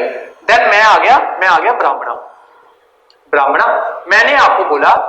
मैंने आपको बोला कि यहां पे इस वेदा में ये बात लिखी हुई है कि गॉड डजंट एग्जिस्ट। मैंने आपको इतनी बात बता दी, ठीक है। अब आप मेरी इतनी बात पे यकीन नहीं करोगे, ठीक है। तो उसके ऊपर मुझे एक फिलॉसफी बनानी पड़ेगी जो इस बात को प्रूव करती होगी कि गॉड जो है वो एग्जिस्ट नहीं करता, ठीक है। तो वो जो फिलॉसफी बनाई जाती थी उस फिलॉसफी को कहा जाता था आर्यनका, ठीक है। ये होती थी आपकी फिलॉसफी, ठीक है। तो भगवान एग्जिस्ट नहीं करता तो उसके ऊपर फिलॉसफी क्या बन सकती है? तो उसके ऊपर फिलॉसफी ये बन सकती है कि देखो, या तो भगवान एग्जिस्ट करता है, ठीक है, या तो करता है या नहीं करता, ठीक है। अगर करता है, ठीक है, अगर नहीं करता तो उसकी पूजा करने की जरूरत नहीं है, ठीक है, नो नीड टू वर्शिप। अगर एग्जिस्ट नहीं करता, ठीक है। अगर वो एग्जिस्ट करता है, ठीक है, तो वो इतना रैशनल होगा, इतना रैशनल होगा कि वो मुझे जो है इस बात पे मतलब या जो वो मेरा भला या नुकसान इस बात पे नहीं करेगा कि मैं उसकी कितने टाइम जो है उसकी पूजा करता हूं या कितने टाइम उसकी पूजा नहीं करता हूं, ठीक है। वो मेरे कर्मों के ऊपर जो है मुझे फल देगा, ठीक है। अगर वो मुझे मेरे कर्मों के ऊपर, अगर वो रैशनल है, ठीक है, अगर वो रैशनल है तो वो मेरे कर्मों के ऊपर फल देगा, रादर देन मैं उसकी पूजा कर रहा हूं या नहीं कर रहा हूं, ठीक है। तो जो मुझे फल मिलना है मेरे कर्मों के ऊपर मिलना है, ठीक है। ये फिलॉसफी चल रही है अभी कि मेरे कर्मों के ऊपर फल मिलना है। तो डायरेक्ट बात क्या हुई घूम फिर के कि जब फल ही कर्मों के बेसिस पे मिलना है, पूजा के बेसिस पे फल नहीं मिलना है, तो पूजा करने की जरूरत नहीं है, ठीक है, अगर वो रैशनल है। अब मान लेते हैं कि अगर वो रैशनल है ही नहीं, नॉट रैशनल, अगर वो रैशनल नहीं है तो ऐसी चीज की पूजा करने की जरूरत नहीं है, ठीक है। अगर वो रैशनल ही नहीं है, आपके कर्मों के ऊपर आपको फल नहीं दे रहा, सिर्फ इस बेस के ऊपर फल दे रहा है कि तुम लोग मेरी पूजा करो तभी तुम्हें फल दूंगा, ठीक है। तो ऐसी चीज की पूजा करने की जरूरत नहीं है, ठीक है। तो इस वजह से ये जो है, ये जो फिलॉसफी जो है, एक हाइपोथेटिकली हम बात लेके चलते हैं कि गॉड डजंट एग्जिस्ट, ठीक है। ये चीज लिखी हुई थी वेदा में। एक ब्राह्मणा है, ठीक है, ब्राह्मणा में किसी इंसान ने, मान लो मैंने ये बात बोल दी कि इस यहां पे गॉड डजंट एग्जिस्ट, ये बात जो है इस वेदा में लिखी हुई थी, ठीक है। अब कुछ लोग आए वो बोले कि हाँ कैसे जो है गॉड एग्जिस्ट नहीं करता, तो उस चीज का प्रूफ दो, ठीक है। या यहां पे लिखा हुआ है, वेदाओं में लिखा हुआ है कि पूजा करना जरूरी है, पूजा इज नेसेसरी क्योंकि गॉड एग्जिस्ट करता है, ठीक है। इस तरीके से भी इस चीज को लेके चल सकते हो, ठीक है। फिर वो जो आएंगे फिलॉसफी जो डिक्लेयर की जाएगी या फिलॉसफी जो लिखी जाएगी वो लिखी जाएगी अरण्यकाश में, ठीक है। देन उसके बाद आएंगे आपके उपनिषद, सबसे लास्ट वाला पार्ट आएगा आपका उपनिषद का। उसमें इन फिलॉसफीज को ही जो है, और उसके अलावा ये जो अरण्यकाश लिखे जाते थे ये जंगल में लिखे जाते थे, ठीक है। एक और इसकी कैरेक्टरिस्टिक्स है, एक तो फिलॉसफी होती थी, दूसरा जंगल में लिखे जाते थे। देन आपका आते हैं उपनिषद, ठीक है। उपनिषद बात करते हैं कि ये जो फिलॉसफीज जो है इनको और सिंप्लीफाई करके बताया जाता था, ठीक है। इन फिलॉसफीज को कई बार ये फिलॉसफीज भी जो है कई लोगों के समझ में नहीं आती थी, तो उनको जो है उनके लिए उपनिषद जो है वो लिखे जाते थे, ठीक है। अब आ जाओ वापस अपनी स्टोरी के ऊपर, अपने नोट्स के ऊपर वापस आ जाओ, ठीक है, जो चीजें हमें लिखने वाली है। लिखो सबसे पहले, वैदिक literature can be divided into 2 parts. Chart बना लेना इसका। Vedic literature can be divided into 2 parts.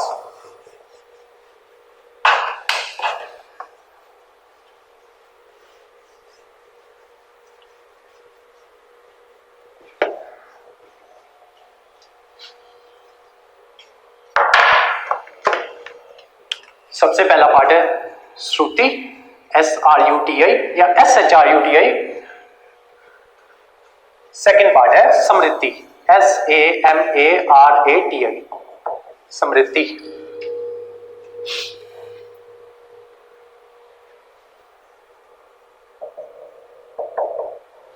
श्रुति में लिखो रिवील्ड बाय गॉड, श्रुति में लिखो रिवील्ड बाय गॉड, कि गॉड जो रिवील करते थे, मतलब गॉड ने जो सुनाया उसको ऋषि मुनियों को, वो जो है वो आपकी श्रुति है। समृद्धि में लिखो taught by rishis या in written form, taught by rishis in written form, ठीक है। इतना चार्ट बना लिया। अब डालो मेन हेडिंग, 1 मार्क करके लिखो श्रुति।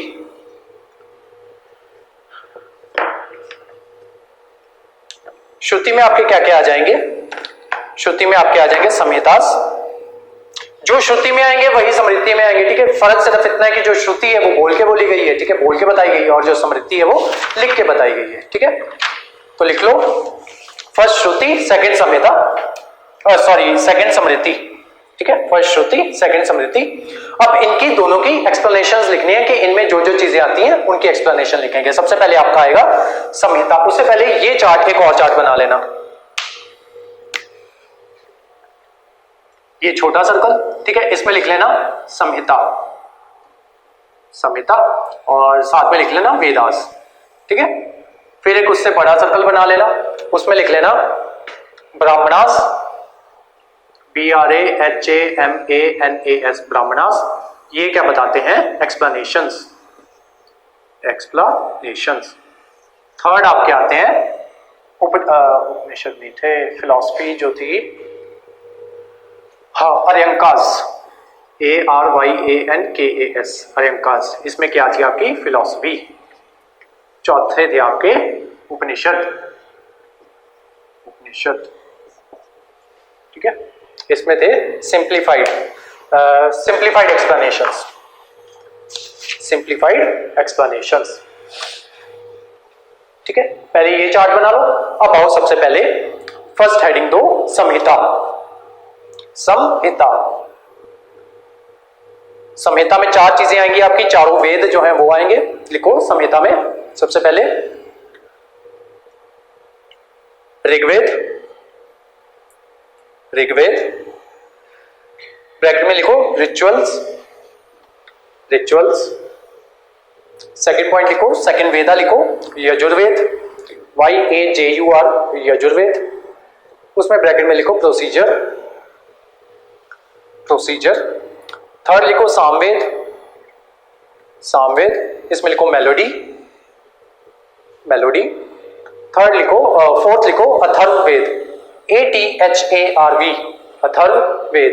इसमें लिखो kings duties, king apostrophe S, then duties. Then लिखो मेडिसिन, मेडिसिन। देन लिखो ब्लैक मैजिक, ब्लैक मैजिक। बहुत पहले यूपीएससी आपसे चार्ट बना के सवाल पूछ लिया करती थी, चारों वेदों के नाम लिख देती थी सामने, उस किस किस वेद में कौन कौन सी चीज जो है वो मेंशन है, ठीक है, वो पूछ लिया करती थी। बहुत टाइम से नहीं पूछा है, फ्यूचर में कुछ कह नहीं सकते, पूछ सकती है, नहीं पूछ सकती। बहुत इजी है, बहुत लोगों को, सब लोगों को पता होता है, इसलिए मुश्किल है कि पूछे। नेक्स्ट आओ, संहिता में वेदास लिख लिए। अब आओ ऋग्वेदा के बारे में लिखो। Rigveda, it is the oldest of four Vedas, it is oldest of four Vedas, oldest of four Vedas। next point लिखो, in Rigveda, in Rigveda 1028 hymns, 1028 hymns, HYMNS, HYMNS hymns, और शुक्तास, SHUKTAS, शुक्तास are mentioned, which were recited at the time of rituals, full stop। next point, there are many hymns, HYMNS, in Rigveda, in praise of cow,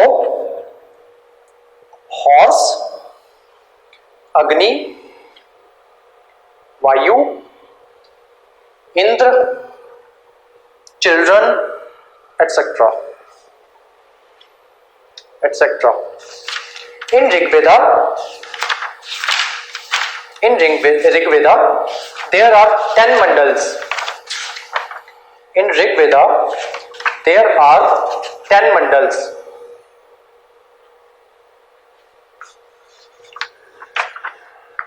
देखो,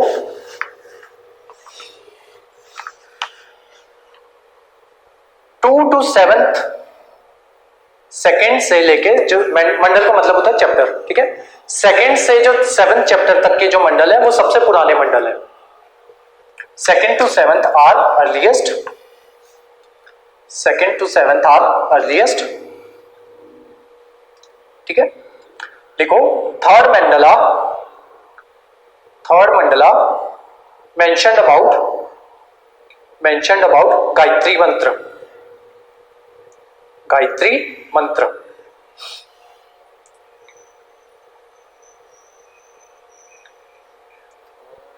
8th Mandal, 8th Mandal mentioned about Kanvas and Angiras, Angiras, Angiras. Then लिखो 9th Mandla talks about Soma hymns, SOMA, Soma hymns, HYMNS, Soma hymns. Next लिखो 10th Mandla talks about four varnas, that is Purushukta, which is beginning of varna, that is caste system, beginning of varna, that is caste system. पुरुषुक्ता का मतलब यही था कि इन्होंने बोला था कि ये जो है एक पुरुष से जो है चारों जातियां जो है वो निकली हैं, ठीक है। पुरुष से मतलब इनका उस टाइम पे मानना यही था कि जो भगवान विष्णु है, मतलब बाद में जाके इसको ये डिपिक्शन की जाएगी, क्योंकि उन्होंने भगवान विष्णु की बात की थी कि विष्णु से जो है चारों जो है जातियां वो निकली हैं, ठीक है। जो आपका ये है क्या कहते हैं, जो आपका ब्रेन है वो रिप्रेजेंट करता है ब्राह्मण को, ठीक है, और जो आपके जो कंधे हैं वो रिप्रेजेंट करते हैं उसको क्षत्रिय को, क्योंकि कंधों की मदद से ये जो तलवारबाजी कंधों की मदद से होगी। देन जो आपके ये जो है क्या कहते हैं, ये तीर धनुष जो है चलाना होगा वो कंधों की मदद से चलेगा, ठीक है। तो ये इस चीज को जो है मतलब ऊपर का जो धड़ है यहाँ तक का, कमर तक का, उसको रिप्रेजेंट किया गया था आपका इससे क्षत्रिय से। देन जो है आपकी जो बिजनेस क्लास आ जाती है, ठीक है, उनको हिंदी में पता नहीं क्या कहते हैं, जो भी कहते हैं, तो बिजनेस क्लास को जो भी कहा जाता है, तो क्योंकि उनको जो है चल के जो है बहुत दूर तक जाना होता था, ठीक है, बिजनेस करने एक जगह से दूसरी जगह जाना होता था, तो जो आपकी जांघें और जो टांगे हैं, ठीक है, उनको रिप्रेजेंट किया जाता था उससे बिजनेस क्लास से, और जो है जो शूद्रा है जो है उनको रिप्रेजेंट किया जाता था पाँव से, ठीक है। तो ये था वो पुरुषुक्ता कि इस पुरुष के पाँव जो है वो है शूद्रा, इस पुरुष की जांघें और जो टांगे हैं वो है बिजनेस क्लास, और जो ये है क्या कहते हैं, जो इसका धड़ है वो है क्षत्रिय क्लास, और जो इसका जो सर है वो है ब्राह्मण क्लास। नेक्स्ट लिखो Yajurveda. It lays down the procedure for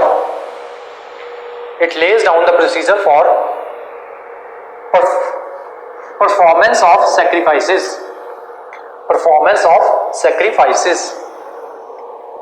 Next देखो third Veda Samaveda, also known as book of chants, CHANTS, book of chants. It contains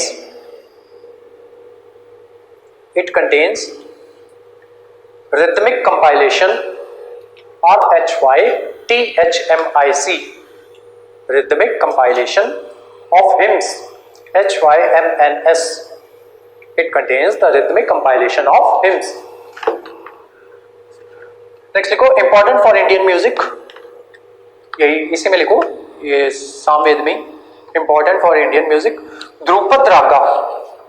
Dhrupad रागा जो है उसका मेंशन किया जाता है इसमें सामवेद में, the mention of Dhrupad Raga in Samaveda. Last लिखो अथर्ववेद। पीसीएस जो है आपसे ये एक दो बार सवाल पूछ चुकी है कि ये जो मेडिसिन जो है कौन से वेदा से डील करती है, ठीक है, तो अथर्ववेदा से करती है। उसके अलावा उसी के अगले साल इन्होंने सवाल पूछा था कि जो ब्लैक मैजिक जो है वो कौन से वेद के साथ डील करता है, देन अगेन अथर्ववेद, ठीक है। तो लिखो अथर्ववेद के बारे में, it deals with Kings and politics, comma medicine, comma welfare, comma black magic. आपका ये जो आयुर्वेद है ना, आयुर्वेद, ये भी इसी का पार्ट है, अथर्ववेदा का। आयुर्वेद जो है अथर्ववेदा का पार्ट है, ठीक है। ये तो आपके हो गए वेदास, ठीक है। नेक्स्ट लिखो ब्राह्मणास में लिखो they explain the hymns in Vedas. For example Gopatha, Gopatha GOPATHA, Gopatha is the Brahmana of Atharvaveda, Atharvaveda. एक और एग्जांपल लिख लो, कौशिताकी, कौशिताकी is the Brahmana of, कौशिताकी is the Brahmana of Rigveda, Rigveda. ये बात करता है फूड सेक्रीफाइस की, फूड सेक्रीफाइस। फूड सेक्रीफाइस का मतलब है जैसे आपका ये हो गया, मान लो ऋग्वेद है, ठीक है, तो उसमें यज्ञ का मेंशन किया होगा, ठीक है, तो उसमें ये भी लिखा होगा कि अग्नि को जो है वो कुछ दान करना होता है, ठीक है। जब हम यज्ञ करते हैं तो अग्नि में घी डालते हैं, फूड की आइटम्स डालते हैं, ठीक है। तो वो बेसिकली ये चीज जो है वो डिपिक्ट कर रहा था कि जो भगवान जो है उसको भी खाने की जरूरत होती है, तो भगवान को जो है खाना अर्पण करना होता है या फूड सेक्रीफाइस करना होता है हमें, ठीक है। तो वो जो चीज थी वो कौशिताकी ने समझाई, ठीक है, कौशिताकी ब्राह्मणा ने समझाई। नेक्स्ट लिखो third, Aranyakas, Aranyakas ARYANKAS, Aranyakas. These were written in forest and were mainly written for the students,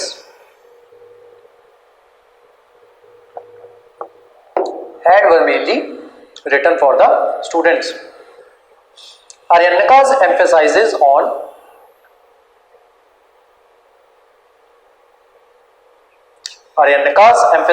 on meditation, not on sacrifices. Aryanaka's emphasizes on meditation, not on sacrifices. कि भगवान को सैक्रिफाइस चीज कुछ कर देने से कुछ नहीं होगा, आप अपनी मेडिटेशन जो है उस पर ध्यान दो।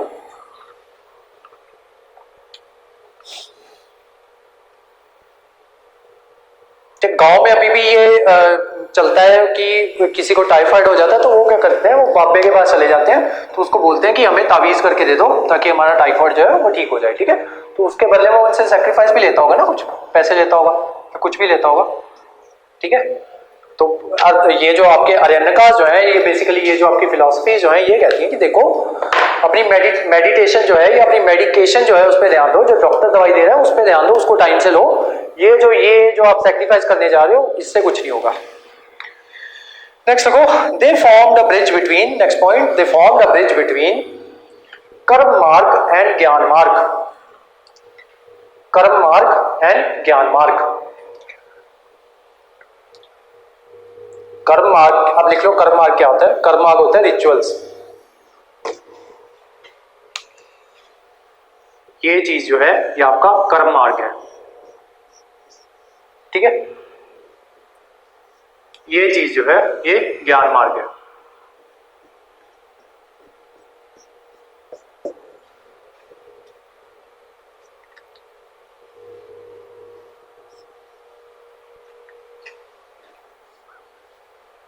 ये हो गया कर्म मार्ग, ये ज्ञान मार्ग, उसके बीच का जो ब्रिज है वो अर्यनकास जो है।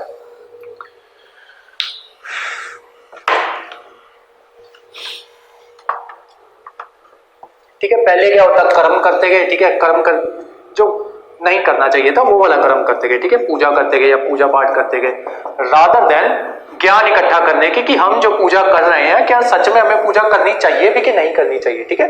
तो ये जो हो गया ये आपका ज्ञान मार्ग हो गया और ये जो है कर्म मार्ग हो गया, ठीक है।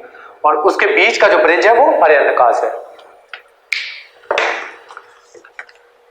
कर्म मार्ग में लिख लो रिचुअल्स, ब्रैकेट में लिख लो मंत्रास एंड ब्राह्मणास, मंत्रास या वेदास एंड ब्राह्मणास। नेक्स्ट लिखो ज्ञान मार्ग, ज्ञान मार्ग में लिखो philosophies, philosophies plus Upanishads, philosophies plus Upanishads.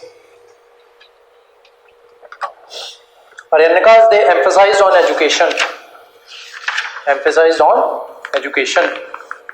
चौथा लिखो उपनिषद्स, उपनिषद्स इनको वेदांतास भी कहा जाता है, वेदांतास भी कहा जाता है। क्यों? क्योंकि यहां पे आके वेदों में जितनी बातें यहाँ पे लिखी गई थी यहाँ पे आके उनका अंत हो जाता है, ठीक है, खत्म हो जाती है। तो उपनिषद को वेदांता भी कहा जाता है, वेदों का अंत।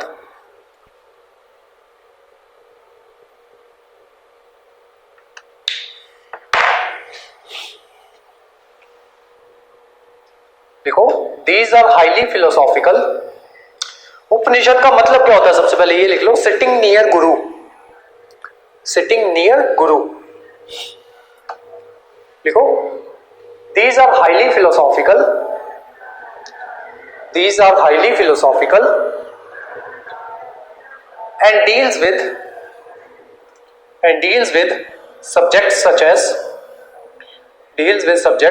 as nature of soul,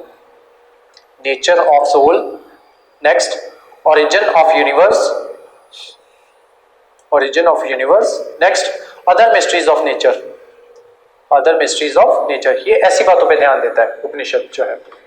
next point लिखो, these are not in favor of rituals or sacrifices,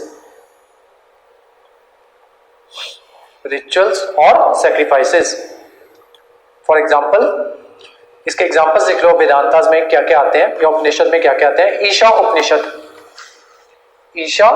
उपनिषद ये बात करता है, ये यजुर्वेदा जो है उसको जो है डिफाइन करता है, और ये कहता है, ये बात करता है कर्मा विदाउट अटैचमेंट की, ठीक है। कहीं नहीं पूछा जाएगा आपसे, ठीक है, अगर मान लो कभी कुछ आ जाता है तो बस आपको नाम पता होना चाहिए, अदरवाइज मैंने इसकी फोटो जो है वो आपको भेज दी हुई है, ठीक है। उपनिषद की जो मेरे जो हैंड रिटन नोट्स है उसमें इसकी फोटोग्राफ है। नेक्स्ट लिखो, कथा उपनिषद ये बात करता है कि immortality simply union with God, ये भी यजुर्वेदा से है इंस्पायर्ड। नेक्स्ट लिखो, मंडूक उपनिषद, ये इंपॉर्टेंट है। मंडूक उपनिषद ये लिया गया आपका अथर्ववेद की बात करता है, और जो सत्यमेव जयते जो है ना, ये मंडूक उपनिषद से लिया गया है। ये पूछा जा चुका है, यूपीएससी 3-4 बार पूछ चुकी है इसको, मंडूक उपनिषद के ऊपर सवाल पूछ चुकी है कि सत्यमेव जयते किससे लिया हुआ है, ठीक है। तो मंडूक उपनिषद से लिया हुआ है, और उसके अलावा सिग्निफिकेंस ऑफ ओम, ठीक है, ओम जो है उसका जो सिग्निफिकेंस जो है वो क्या है, वो भी मंडूक उपनिषद जो है उसमें लिखा हुआ है। और ये सबसे छोटा उपनिषद है, 108 उपनिषद है टोटल, उनमें से सबसे छोटा ये है। ईशा उपनिषद बात करता है कर्मा विदाउट अटैचमेंट की, ठीक है। तो ये सारा आपका हो गया वैदिक पीरियड में क्या क्या चीजें थी, ठीक है।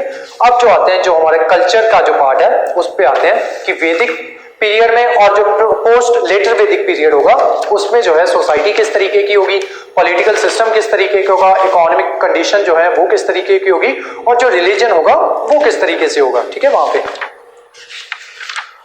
और उसके अलावा एक छोटा सा टॉपिक और है, टाइप ऑफ मैरिजेस, वो भी आज ही फिनिश करेंगे। चलो लिखो, सोसाइटी, मेन हेडिंग डालो सोसाइटी, या सोसाइटी ड्यूरिंग वैदिक पीरियड, सोसाइटी ड्यूरिंग वैदिक पीरियड। सबसे पहले इसको दो पार्ट्स में, जितना कुछ भी करेंगे ना उसको दो पार्ट्स में डिवाइड करेंगे, एक तो अर्ली वैदिक पीरियड या वैदिक पीरियड, या फिर दूसरा लेटर वैदिक पीरियड, ठीक है। तो लिखो सोसाइटी ड्यूरिंग वैदिक पीरियड। सबसे पहले हेडिंग बनाओ अर्ली वैदिक पीरियड।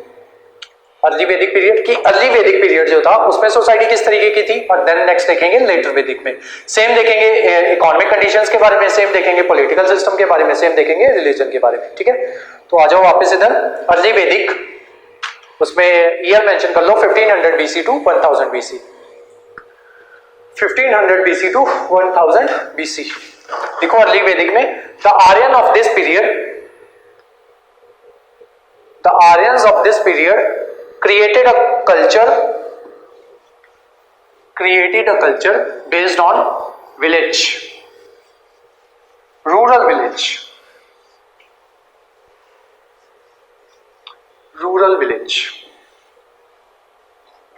एक चीज और, जो आपके ये थे ना, जो आर्यंस जो थे, इन्होंने भी कभी भी जो बर्न्ड ब्रिक्स जो थी उसका प्रयोग नहीं किया, ठीक है। ये पत्थर लेके आए थे और पत्थर का ही प्रयोग करते थे, ठीक है। मतलब जहां से ये आए थे वहां पे पत्थर का प्रयोग होता था, इसलिए ये भी पत्थर का प्रयोग ही करते थे।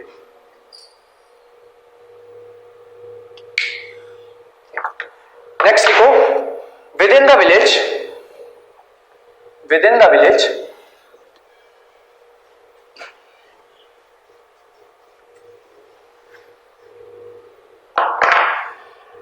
within the village family, bracket में लिख लो कुला।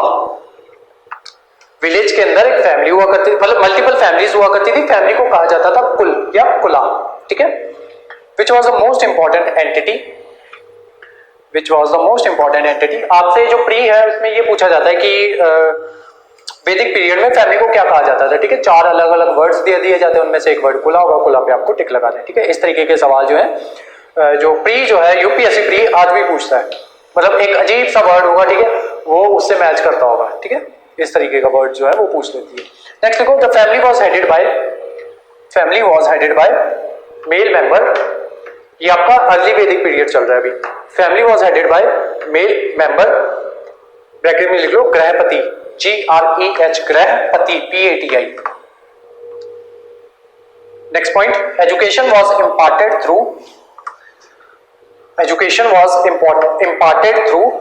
गुरुकुल्स। गुरुकुल पे अंडरलाइन लगाओ, ऊपर गृहपति पे अंडरलाइन लगाओ, कुला पे अंडरलाइन लगाओ। नेक्स्ट लिखो, caste system was not rigid. Caste system was not rigid. वो मैंने आपको बता दिया ना कि कास्ट सिस्टम जो था वो इतना रिजिड नहीं था, ठीक है।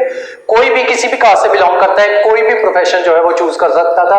अगर कोई बिजनेस कास्ट से बिलोंग करता है, वो पढ़ लिख जाता है, वेदास को रिसाइट करने लगता है, तो वो ब्राह्मण बन सकता था, ठीक है। ऐसा सच कोई भी जो कंपल्शन जो है वो ऐसी नहीं थी। कोई ब्राह्मण जो है अगर वो जो है क्या कहते हैं वो कर लेता है, जो क्षत्रिय जैसे गुण जो है उसमें आ जाते हैं, अगर वो फाइटिंग करनी सीख लेता है तो वो क्षत्रिय बन जाता था। क्षत्रिय जो है जो नॉलेज गेन कर लेता था तो वो ब्राह्मण बन जाता था। अगर बिजनेस की नॉलेज गेन कर लेता था तो वो बिजनेसमैन बन जाता था, ठीक है। नेक्स्ट आओ, caste system was not rigid. Next, women were highly respected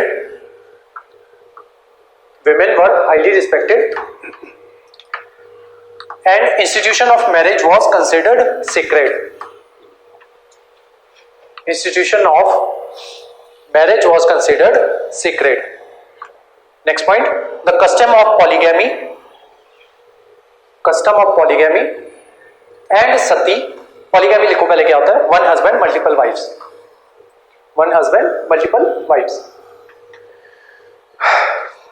system of polygamy and Sati were absent, ठीक है, ये नहीं थे उस टाइम पे। अब जो लेटर वैदिक पीरियड आएगा ना वो इस इतने अच्छे पीरियड की धज्जियां उड़ाएगा, ठीक है। कास्ट सिस्टम लेके आएगा, वो पॉलीगैमी जो है वो स्टार्ट हो जाएगी, सती प्रथा स्टार्ट हो जाएगी, और इसी पीरियड को रिवाइव करेंगे गुप्ता। और गुप्ता वाले पीरियड को जो रिवाइव करने जा रही है, जो हमारी अभी वाली सरकार है, वो उसी पीरियड को वो रिवाइव करना चाहती है, ठीक है। तो इससे लोगों की जो मेंटालिटी है उस चीज का पता चलता है। नेक्स्ट आओ, letter Vedic period 1000 BC to 600 BC। 1000 BC to 600 BC। In this period, major cities developed for the first time since the decline of Indus Valley civilization। कौन कौन सी सिटीज जो है वो है, लिखो सिटी का नाम राजगीर। यह है बिहार में। नेक्स्ट लिखो हस्तिनापुर, यह है यूपी में, ठीक है। यही सिटीज बाद में आगे जाके जनपद जो है वो बन जाएंगे, और यही आगे जाके जो डेवलप हो जाएंगी या जो ज्यादा बेहतर तरीके से जो है वो हो जाएंगी, रिसोर्सेज जो है उनका प्रयोग करना शुरू कर देंगी, वो महाजनपद बन जाएंगी, ठीक है। नेक्स्ट पॉइंट लिखो, the caste system became rigid. Next लिखो, पॉलीगैमी एंड सती प्रथा प्रैक्टिस स्टार्टेड। एक और चीज करो, कस्टम ऑफ पिछले वाले में अर्ली वैदिक में पॉलीगैमी, सती और एब्सेंट तीनों पे अंडरलाइन लगाओ, और यहां पे पॉलीगैमी, सती प्रथा, स्टार्टेड तीनों पे अंडरलाइन लगाओ। ऊपर जो लिखा है caste system became rigid, caste system और रिजिड पे अंडरलाइन लगाओ। ओके, वापस आओ यहाँ पे, पॉलीगैमी एंड सती प्रथा practice started which reduced the status of women in the society। Women in the society. Next लिखो, उस टाइम पे कुछ जो गोल्ड कॉइन्स जो है वहां पे उस टाइम पे एग्जिस्ट करते थे आपके लेटर वैदिक पीरियड में, उनके नाम लिख लो, nishka and satmana. Nishka NISHKA nishka and SATMANA satmana. ये जो थे आपके गोल्ड कॉइन्स थे, gold coins nishka and satmana. ये भी ऐसे ही पूछे जाते हैं प्री में पूछ लिया जाएगा कि जो लेटर वैदिक पीरियड के दौरान जो गोल्ड कॉइन्स मिले हैं, या फिर लेटर वैदिक पीरियड भी नहीं पूछ सकते, ठीक है, आपसे पूछ लिया जाएगा 10,600 BC के 1600 BC के बीच में कुछ कॉइन्स जो है वो मिल रहे हैं, ठीक है। वो जो कॉइन्स जो है उस टाइम पे उनको क्या कहा जाता था, निष्का सातमना, ठीक है। ऐसे सवाल पूछती यूपीएससी। नेक्स्ट आओ, पॉलिटिकल सिस्टम। देन अगेन इसको भी दो तरीके से करेंगे, सबसे पहले वैदिक पीरियड का पॉलिटिकल सिस्टम देखेंगे, देन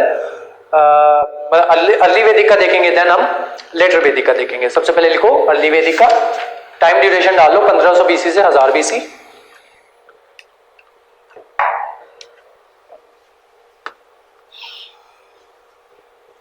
समझ लो पहले,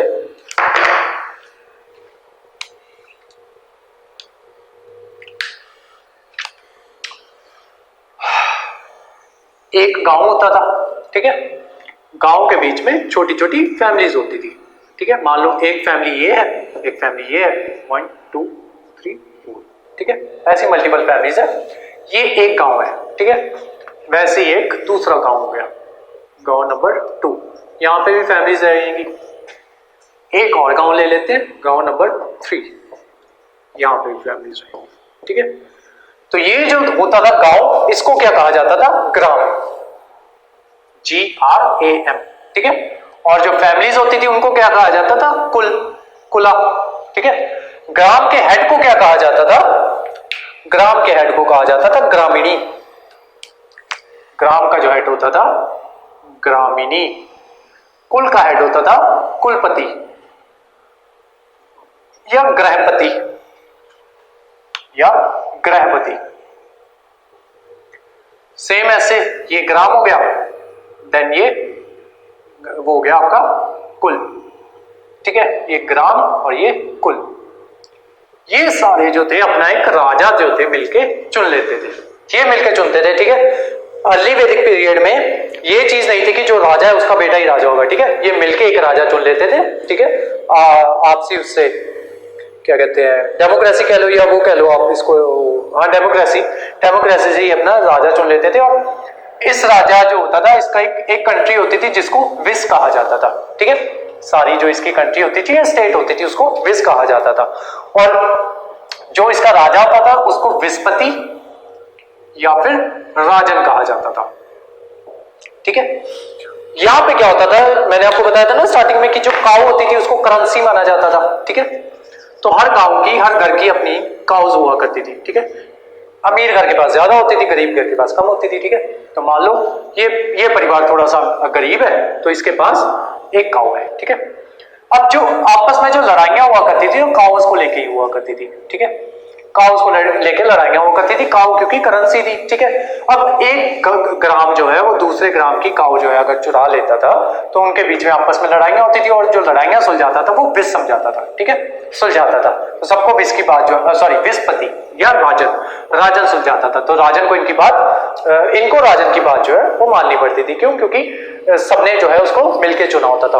उसके अलावा मान लो किसी दूसरे विस के जो लोग हैं, ठीक है, वो अगर इनकी काऊ चुरा लेते हैं, ठीक है, मतलब ये राजा जो है इनकी रक्षा नहीं कर पाता है किसी तरीके से, या युद्ध में हार जाता है, किसी भी तरीके से इनकी रक्षा नहीं कर पाता था, तो इस विस को जो है गद्दी से हटा दिया जाता था, ठीक है।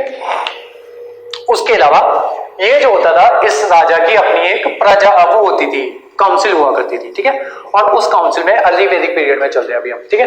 वो जो काउंसिल होती थी वो राजा के जो एक्शंस है उसको अप्रूव करती थी, ठीक है। काउंसिल को कहा जाता था समिति, SAMITI समिति, ठीक है। और उसके साथ साथ एक सभा हुआ करती थी जो राजा को एडवाइस देती थी। और इन दोनों में जो है विमेन मेंबर्स जो है वो प्रेजेंट हुआ करती थी। ठीक है, तो आप इससे अंदाजा लगा सकते हो कि विमेन की जो कंडीशन जो है अर्ली वैदिक पीरियड में कितनी बेहतर रही होगी कि जो राजा की जो काउंसिल है उसमें विमेन प्रेजेंट है। ठीक है, नेक्स्ट एक विधाता हुआ करता था जो डील करता था फाइनेंशियल मैटर के साथ, विधाता, THATA विधाता, और एक हुआ करता था गणा जो कि मिलिट्री अफेयर्स को देखा करता था, GANA। ठीक है, मिलिट्री अफेयर्स क्यों है? क्योंकि ये है वॉरियर क्लास, वॉरियर क्लास होगी तो वॉरियर्स होंगे, यहाँ पे वॉरियर्स होंगे तो लड़ाइयां लड़ेंगे, वॉर्स लड़ेंगे। ठीक है, वॉर लड़ने के लिए क्या चाहिए? मिलिट्री चाहिए, मिलिट्री के लिए क्या चाहिए? गणा चाहिए। ठीक है, जो मिलिट्री अफेयर्स को देखे। तो ये थी आपका पॉलिटिकल सिस्टम उस पॉइंट का, उस टाइम का। अब आ जाओ, लिखो, इसको बना लेना थोड़ा सा, और जो लिखने वाला काम है वो शुरू करो। लिखो सबसे पहले फैमिली। फैमिली, फैमिली को क्या कहा जाता था? कुला। ऐसे एरो बना लो, यहां पे लिख लो यूनिट, यहां पे लिख लो हेड। ठीक है, यहां पे लिखो फैमिली। फैमिली को क्या कहा जाता था? कुला। उसके हेड को क्या कहा जाता था? कुलपति। कुलपति या गृहपति। ठीक है, नेक्स्ट लिखो विलेज। विलेज, विलेज, विलेज को क्या कहा जाता है? ग्राम। और इसके हेड को क्या कहते थे? ग्रामपति, सॉरी ग्रामीणी, ग्रामीणी। नेक्स्ट लिखो विस, सॉरी स्टेट या फिर कंट्री, उसको कहा जाता था विस, और उसके हेड को कहा जाता था राजन या फिर विस्पति।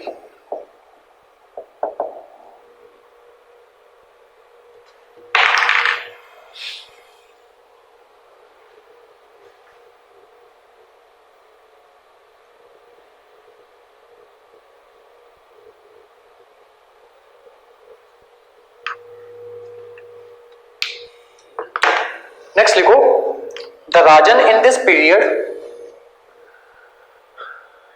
The Rajan in this period was not strong and appointed by the people, appointed by the people. Next point, society was organized on the basis of, society was organized on the basis of family. Family. Head of the family was called, head of the family was called grahapati.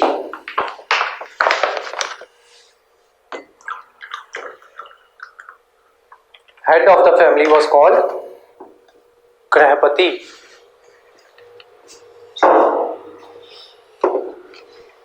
Multiple families formed a village, which was headed by Gramini.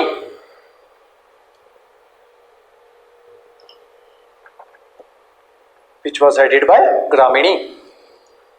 Multiple villages formed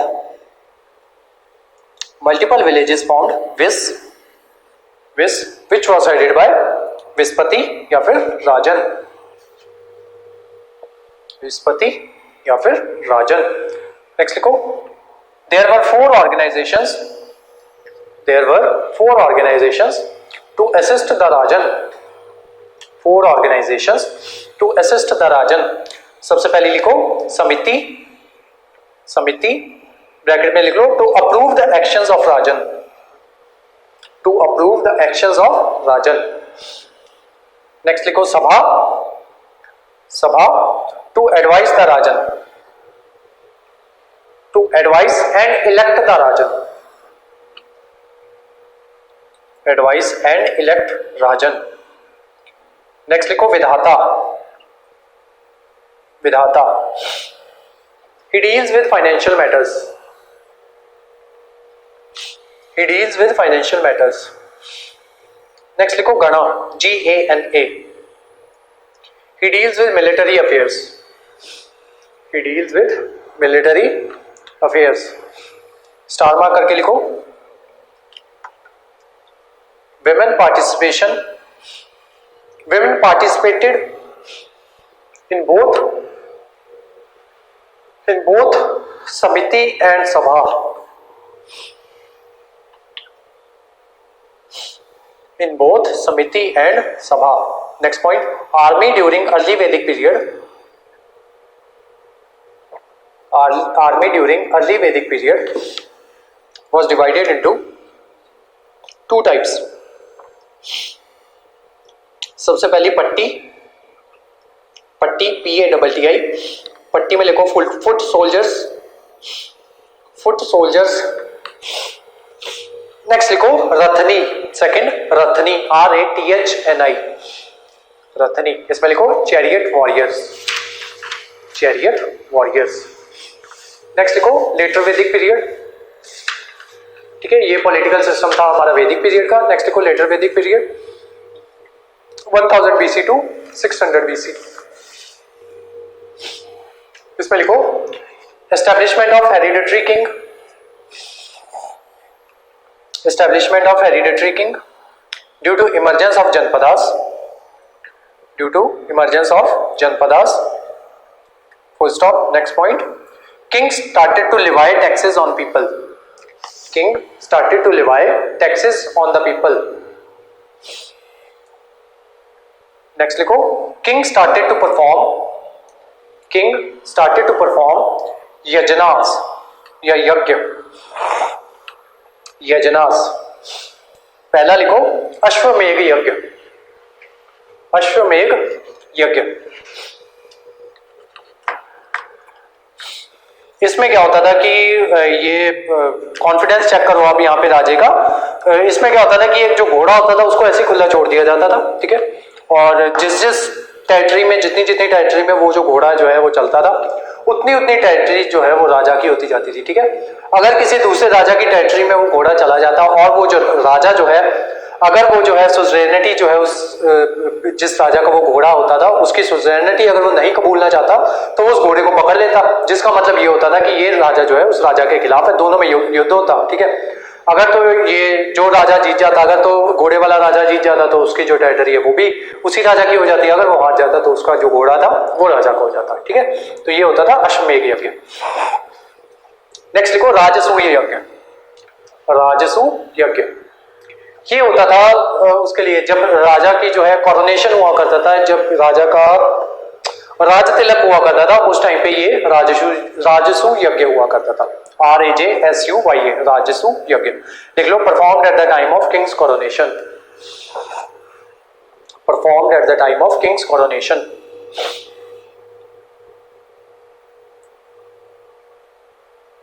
last लिखो वाजपेयी यज्ञ, VAJPEYA, Vajpayee यज्ञ।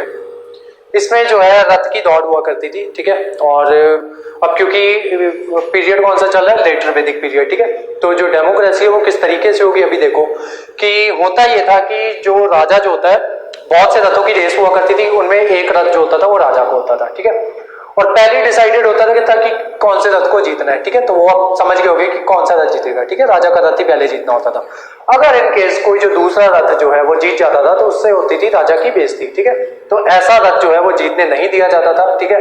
अगर by chance गलती से भी जीत जाता था तो उसको मार दिया जाता था, ठीक है। तो ये चलता था आपका लेटर वैदिक पीरियड में। नेक्स्ट आ जाओ आप इकोनॉमिक कंडीशंस, इकोनॉमिक कंडीशंस लिखो। सबसे पहले अर्ली वैदिक पीरियड 1500 BC टू 1000 BC। इसमें लिखो इंपॉर्टेंट एनिमल्स, उसमें लिखो cow, cow horse, cow horse dog, goat and sheep etcetera. Next लिखो एग्रीकल्चर,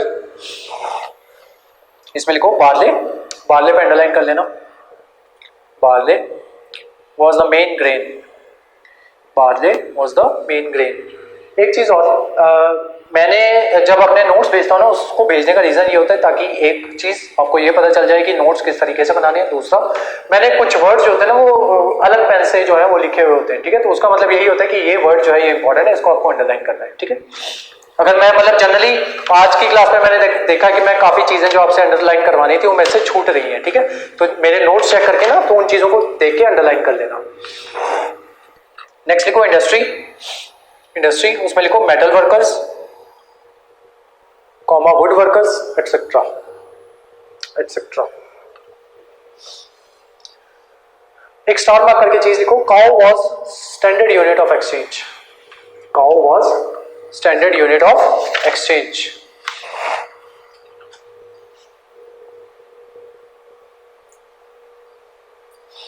अब लिखो later Vedic period, later Vedic period time frame लिख लेना 1000 से 600 बीसी तक। लिखो इसमें in addition to barley, in addition to barley people started cultivation of rice, wheat and millets, rice, wheat and millets. Millet होते हैं आपके मोटा अनाज।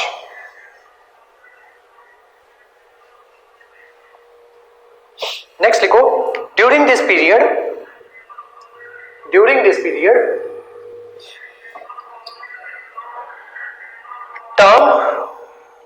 Term gomat, GOMAT, gomat underline लगाओ। During this period a term gomat was used to signify wealthy person, wealthy person। ठीक है, गोमट होता था, गोमट वो बंदा होता था जिसके पास नंबर ऑफ काउज जो थी वो काफी ज्यादा अमाउंट में होती थी। नेक्स्ट लिखो basic form of coins, basic form of coins were introduced,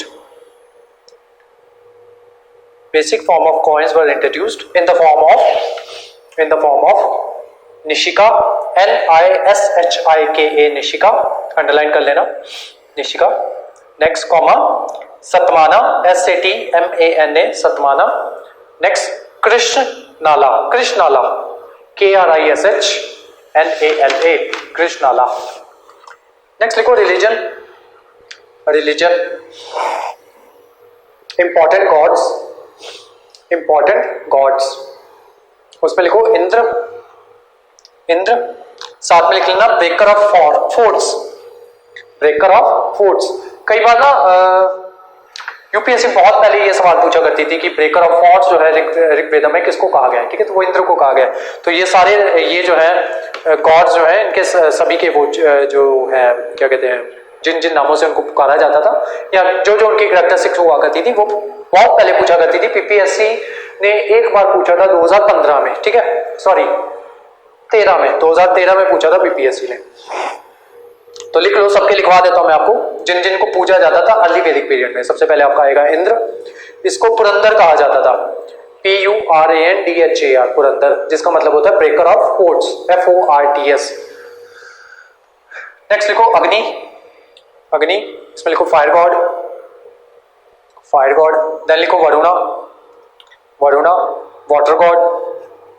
then लिखो सूर्य, सूर्य इसको लिखो god with 7 horse chariot, god with 7 horse chariot. Next लिखो Savitri, Savitri god of light या गॉडेस ऑफ लाइट। नेक्स्ट लिखो मित्रा, मित्रा इसमें लिखो solar god, solar god. Next लिखो Aditi and Usha, Aditi and Usha, इसमें लिखो डॉन, DAWN। उसके अलावा स्टार मार्क करके एक और चीज लिख लो, बोगाजाई, स्टार मार्क करके बोगाजाई, BOGHAZAI, बोगाजाई इंस्क्रिप्शन। कहां की इंस्क्रिप्शन है ये? टर्की की, बोगाजाई, ZKAI है, ठीक है, ZKAI, बोगाजाई इंस्क्रिप्शन। ब्रैकेट में लिख लो टर्की। इट मेंशन्ड अबाउट 4 वैदिक गॉड्स, मेंशन्ड अबाउट 4 वैदिक गॉड्स। सबसे पहले लिखो इंद्रा, इंद्रा, वरुणा, वरुणा, मित्रा, मित्रा। लास्ट लिखो अश्विन। अश्विन, अश्विन को एक और नाम से जाना जाता है नसत्या, NASATYA। अश्विन नसत्या, ये है God of youth and immortality. God of youth and immortality, ठीक है। इन भगवानों की पूजा हुआ करती थी उस टाइम पे। उसके अलावा अर्ली वैदिक पीरियड में ही लिखो no animal worship, no animal worship. साथ में लिखो no idol worship, no idol worship, ठीक है। ना तो किसी जानवर की पूजा हुआ करती थी उस टाइम पे, ना ही किसी मूर्ति की पूजा हुआ करती थी, ठीक है। अब ये पूजा जो है लेटर वैदिक पीरियड में शुरू हो जाएगी। लिखो a new group of gods, later Vedic period लिखो, टाइम पीरियड भी लिख लेना, 100 से 600 सॉरी 1000 से 600 BC। लिखो a new group of gods, a new group of gods gradually replaced the gods of Vedas, gradually replaced the god of the Vedas, full stop। next point, chief god was Prajapati, chief god was Prajapati, जिसको बाद में जाके शिवा कहना शुरू कर दिया जाएगा। Next लिखो idol worship started, idol worship started. इसी के साथ आपका ये जो है आर्यन जो है टॉपिक जो है वो खत्म हो जाता है। उससे पहले एक छोटा सा टॉपिक है type of marriages, type of marriages. इसके ऊपर सवाल पीपीएससी यूपीएससी भी बहुत बार पूछ चुकी है। पीपीएससी मैं बताता हूँ कब कब पूछा है पीपीएससी ने, 2015, 18, 13, ठीक है। 20 में नहीं पूछा था, 15, 18, 13 तीनों बार पूछ चुकी है।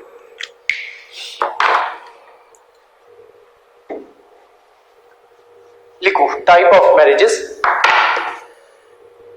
8 तरीके की मैरिजेस जो है वो थी। इधर टाइप लिख लेना, दूसरे में उसकी कैरेक्टरिस्टिक्स लिख लेना, ठीक है। छोटा ही है, कोई बड़ा चार्ट नहीं है। टाइप ऑफ, बस उसके बाद आज की क्लास खत्म है। इंपॉर्टेंट है ये टॉपिक, स्टार मार्क कर लेना।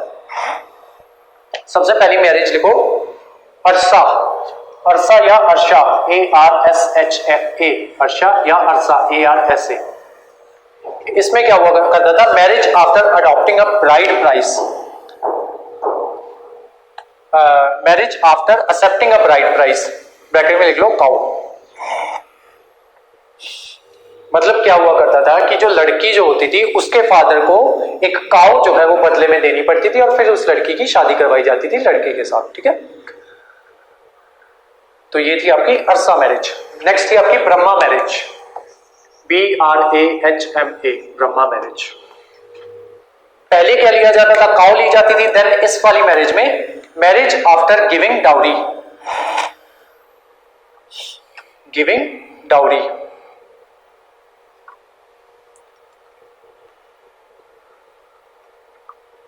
नेक्स्ट लिखो daivya marriage, DAIVYA, daivya marriage.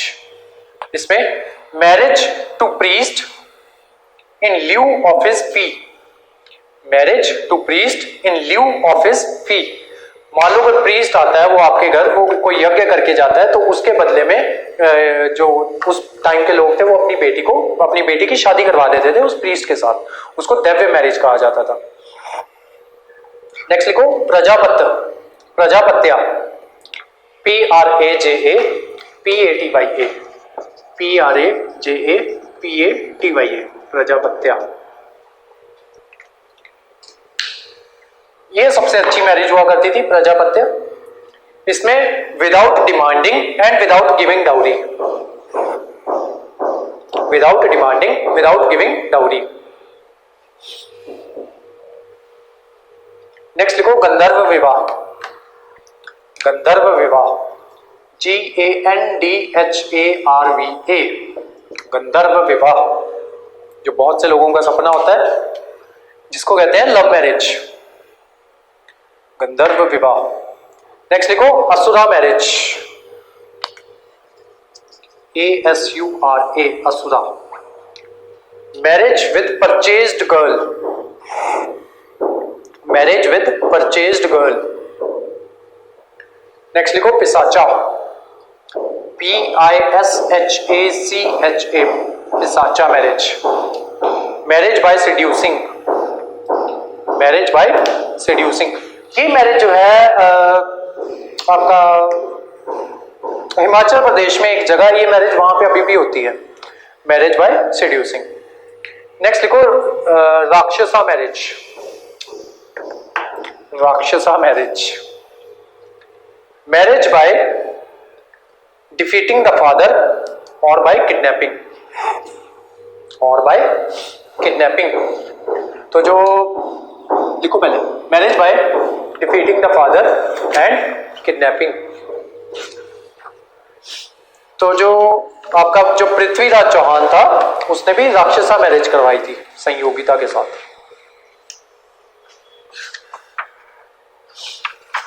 ठीक है, तो इसी के साथ हमारी जो क्लास है वो खत्म हो जाती है। अब आपने इस क्लास में क्या देख लिया है कि पॉलिटिकल स्ट्रक्चर में हम ये देख चुके हैं कि जो हमारा ये जो है अलग अलग जनपदाज में ये डिवाइड होना शुरू हो गया। ठीक है, आपका ये जो है पॉलिटिकल सिस्टम जो है अलग अलग जनपदाज में डिवाइड होना शुरू हो गया।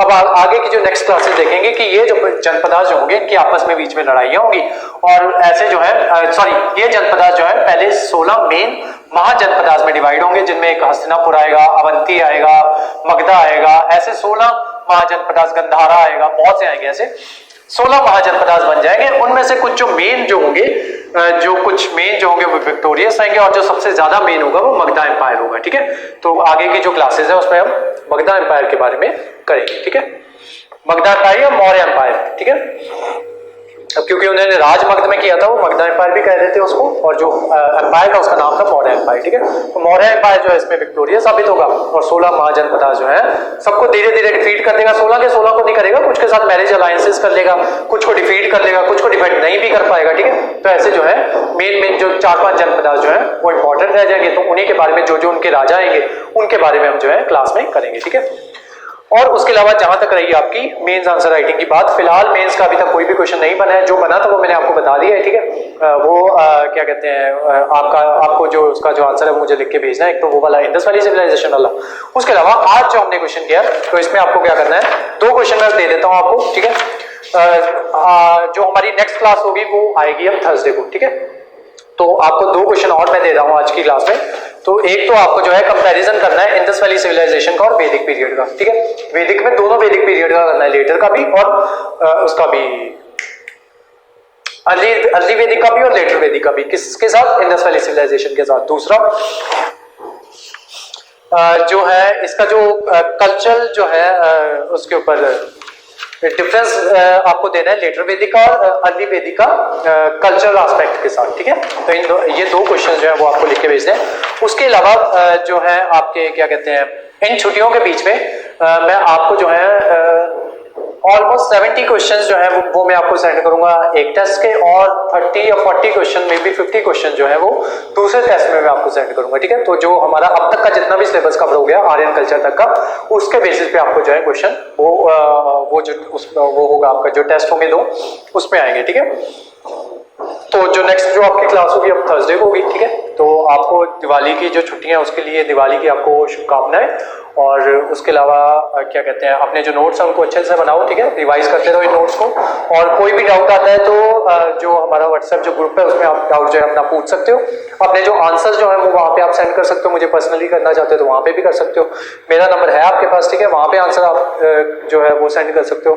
तो उसके अलावा जो है अपनी जो ये जो प्रैक्टिस है ये करते रहो, उसके साथ साथ अपने जो ये है करंट अफेयर्स जो है वो साथ के साथ जो है वो देखते रहो। ठीक है, करंट अफेयर जो बच्चा आज से शुरू कर रहे हैं ना उसको आज से समझ में नहीं आएगी, जो उसको करंट अफेयर जो समझ आने शुरू होंगे ना ऑलमोस्ट 2 मंथ लग जाएंगे आपको सारे करंट अफेयर्स जो है उनको समझते। ठीक है, धीरे धीरे जो है इनकी समझ बनेगी, 2 मंथ का टाइम लगता है, फिर जो सारे करंट अफेयर्स जो है वो समझ में आने शुरू हो जाते हैं।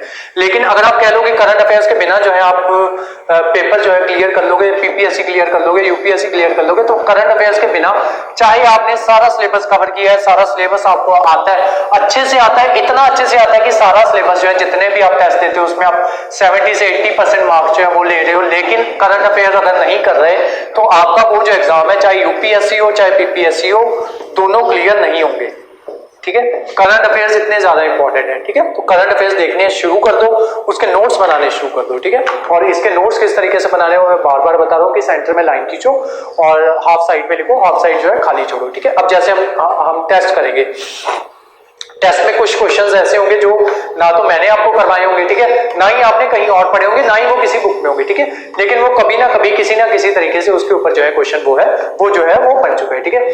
तो उस टेस्ट की जो है कुछ ना कुछ एक्सप्लेनेशन होगी। जब आप उस एक्सप्लेनेशन को पढ़ोगे तब आपको ये समझ में आएगा कि अच्छा यहाँ पे ये चीज जो थी ये मिसिंग थी, ठीक है। तो जिस सिलेबस के जिस पार्ट में जो चीज जो है वहां पे मिसिंग होगी उसको वहां पे जाके नोट डाउन कर लेना उसकी एक्सप्लेनेशन से देख के, ठीक है। तो आज की जो आपकी क्लास थी वो यहीं तक थी। Thank you so much.